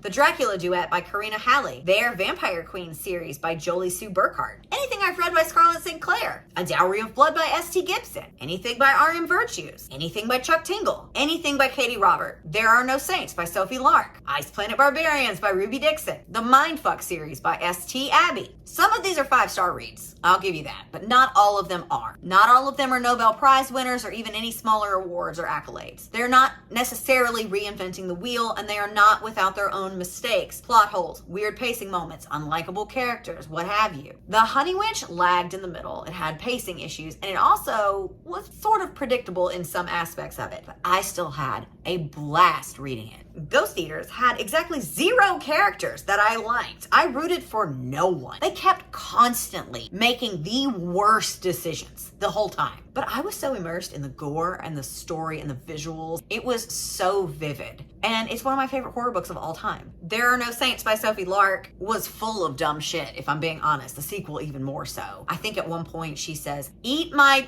daddy, take me into outer space." Yeah, and it even had a toxic stalker serial unaliver main male character and a not like other girls female main character. They were both exhausting, but the reading experience was fun. There are songs at the start of each of the chapters and gorgeous artwork throughout that add to the story and help set the scene a little further. The story unfolded in a way that I just had to keep reading. All of this to say, there was nothing enjoyable or good enough to latch onto in the cat and mouse duet. Nothing. Or the stupid prequel, Satan's Affair. You have to bring something to the table besides poorly written kink and gratuitous violence. An incomplete list of trigger warnings and anti-Semitism. I'm sorry, but I'm not sorry. You have to give me something. You have to give me something else. I am out here drowning in a sea of bullshit. Toss me a float in the form of a love story I believe in, or beautiful prose, or a well-structured plot that keeps me fervently turning the pages. Unable to look away, unable to put it down. Give us something lest we drown. But you didn't, did you? No. 3 books, 1,400 some odd pages. Months of reading. 200 plus pages of notes, highlights, annotations, what have you. Hours and hours of scripting, filming, editing, re-editing, re-uploading, research. Later, and we have finally reached the end. First series of the channel completed. Don't everyone clap at once. I have sensory issues. I thought it was going to be the Never King series, but that 4th book was so boring. I had to read this one just to feel something, and now I am welcoming that back into my life. Give me that Lost Boy dick! If I could give it 0 stars, I would. It's as dark as it is corny, and it's as irresponsible as it is dumb. I gained nothing from reading this except the joy of sharing it with you, my weirdo community. Before you go, though, let me go over those predictions that I talked about in the front of the video, and I want to talk to you a little bit about Where's Molly. So Stay with me. We're almost done, friends, I promise. Number 1 prediction was terrible attempts at discussing and depicting the aftermath of trauma. Yeah, I think I got that one right. There were some things that were accurate when you're talking about something like this, but it all meant nothing because you did nothing with it. Number 2, Zade being the literal worst support system on the face of the planet. While he was better than I had anticipated, he still wasn't great, though he didn't force himself on her as aggressively and as most of us are used to seeing him do. He did push her often, and he did carve over her scars just like I predicted. So this is another point for me, I think. And then number 3, at least 3 more mentions of farting, shitting, or buttholes in a non-sexual way. Okay, let's see. Right out of the gate, we had Zade offer to pluck Adeline's butthole hairs, which I'm stunned. In chapter 38, when Addie is going to the sex club to find Xavier, she says it's so quiet you can hear a mouse fart. So that's 2. Can we get a 3rd? All right. When they're being chased by the cop car and Zade so beautifully said, having a cop car ride up and raw dog my asshole. Yes, 3. I knew it. Check mark again. I was right. So at least there's that. Most of my predictions were correct. I also said in the middle of the review that I anticipated her coming up with the idea somehow that she should turn this into a book. I was right about that too. How delightful. And let's not forget about the author's note. If you're looking for a quick reunion, this book isn't for you. But don't worry, there's not any less spice. Once again, I'm right, even when I wish I was wrong. If I'm correct in my recollection, the first consensual intimacy we get between Zade and Adeline is their little sexy game of puff puff pass. Then we have the finger banging rose. There's a couple instances of knife humping, handcuffed, the shard of glass, and then sprays her with the shower head, and bloody blow job, anal near the end. So that's 7. I may be forgetting some. So there's 7, and let's just, you know what? Let's just give them 3 more and call it an even 10. 10 instances of somewhat consensual intimacy is not plenty of spice in a 600-page book starting at 60% of the way in. There's no way for me to know how many times or by how many people Adeline was R'd and essayed throughout this first half of the book, but it was definitely more than 10. So that would mean that the majority of encounters that we have here are simply crimes and brutal sexual violence towards women. And I said in the first part that I don't trust this author because it doesn't seem like she understands the difference between crime and spice. And this just, hello? Hi, proving my point, thank you. Plus the entire first book is just her being R'd into submission by our love interest Zade anyway. This is an R romance. This is an abuse romance. But only for the haughty criminals. The fat, pockmarked, drug-addicted, rotten teeth rapists are all the real villains and deserve to die. But the hot rapists?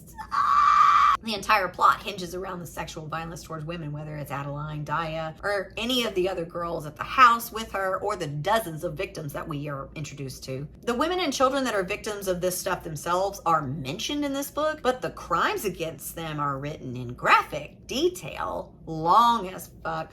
Why? Why? Because it's romance. Because it's QAnon fanfic. So yeah. When you don't know the difference between dark, kinky, consensual scenes and just blatant violence towards women, you're right. There is plenty of spice. If anyone asked me, and you for sure didn't, I would have suggested that we workshop this shit. Even if you didn't want to change the book at all, which would be a choice. If you had just reworded the author's note to say something along the lines of, I don't know, if you want a quick reunion, this book isn't for you, but I promise the reunion will be worth the wait. Or Zade will make it worth your while. That would be a million times better. It's basically saying the same thing without implying that you think that the brutal in the first half of the book are spice that will tide us over until the reunion happens. It makes you look like less of an asshole. But again, who asked me? No one. Okay, so we've reached the end. I have a little treat for you at the end, a video of me crying in my kitchen when I first discovered the whole color lipstick debacle. But before we do that, I'm gonna put my series cap on for one more time so that I can tell you about the surprise of my life, the publication of Where's Molly. It came out February of this year, 2024, literally months before I dove back in to this world, and I am devastated. Talk about kicking a bitch while she's down. Now, I've been running through a couple of options about how to go about this because I know that some of you ghouls are gonna want me to read and review that book too. Now, in case you missed it, I fundraised for this review. I said that I did not want to put myself through this again and I would not do it without financial compensation, and you guys showed up and we raised $500, which is great and I'm super thankful. But Did I want to put myself through this again? Am I willing to suffer through another H.D. Carlton book? Yes, but I have conditions. I will be fundraising for Where's Molly also, but this time I'm going to do it a little differently because I want the money to go to someone who is actually suffering in a way that I can only imagine. So here's how this is gonna work. You may have seen me, you may have not, but you may have seen me talk about my longtime and high school BFF, Haneen, before, but if you haven't, let me catch you up. Haneen and I met in my senior year of high school, and we have been friends ever since in varying degrees. Her cousin and her cousin's husband are currently trapped in Gaza, and they're fundraising for 2 tickets to get them evacuated safely out through Egypt. They're a little bit over the halfway mark right now, and a lot of that is thanks to you guys. There was a huge increase in donations after I posted about this the first 2 times, and I am incredibly grateful to that. So I figured instead of fundraising through my own site and then donating it to Haneen and her fundraiser, I'd rather you just donate directly to her, so there's little room for error on my part, and there's no risk of like me not being transparent or keeping a portion of it for myself. I don't want any of that. I want full transparency, and I want all of it to go to them. So if you want me to review Where's Molly, I'm happy to do that. You just need to pop by Haneen's fundraiser, the link is below, donate whatever amount you're able to spare, and then email me a screenshot or confirmation of some sort so that I know that you did. WeirdoBookClub@gmail.com. When Haneen reaches her goal, then,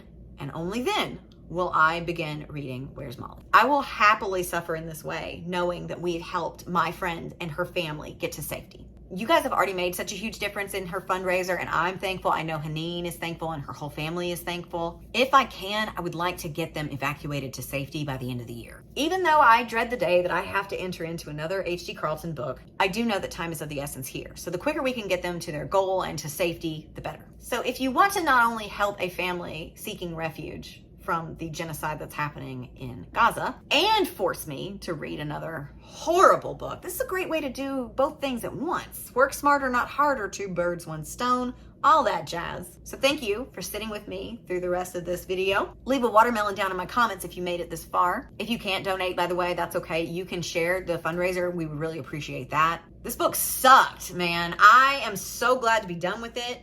Now, if you'll excuse me, I'm gonna go read something that's actually enjoyable, and I suggest you do the same. If you liked this video and you want more from me, you can join my exclusive bindery page, Boneyard Picnic, to get insider vlogs, blog posts, things like that, bonus content. You can also join my Patreon page or my channel here on YouTube. Like, comment, share this video if you enjoyed it and you think some of your friends might too. And subscribe if you haven't already. What are you up to? Oh, and if you were wondering, as far as colors go, the total number of journal entries in this book, not including the Rio letter at the end, 24. Journal entries with lipstick prints, 16. Number of different individual hex codes for the lipstick prints in each one. Do you want to guess? 16. 16 out of 16 had their own hex codes, meaning that while all of the lipstick are the same base red color, they all had nearly indetectable variations of shade and undertone. Nearly. Meaning that unless you lined them up side by side, or you're crazy in the way I am and read that it was a different color and decided to go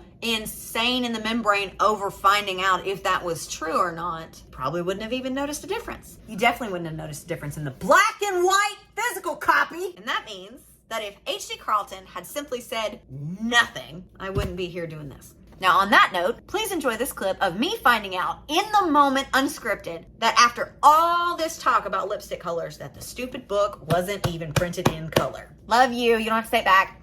Bye. She didn't even print it in color. She brought up color. Just to say my lipstick isn't the same color anymore. I'm getting sad about it. It's black and white. It's not color. I knew you were filming this because this is just the worst. Why would you bring it up? These books are going to kill me. There are tears in my eyes. I see them. I feel like I hope you're hungry. For nothing. There's nothing here. There's nothing to eat.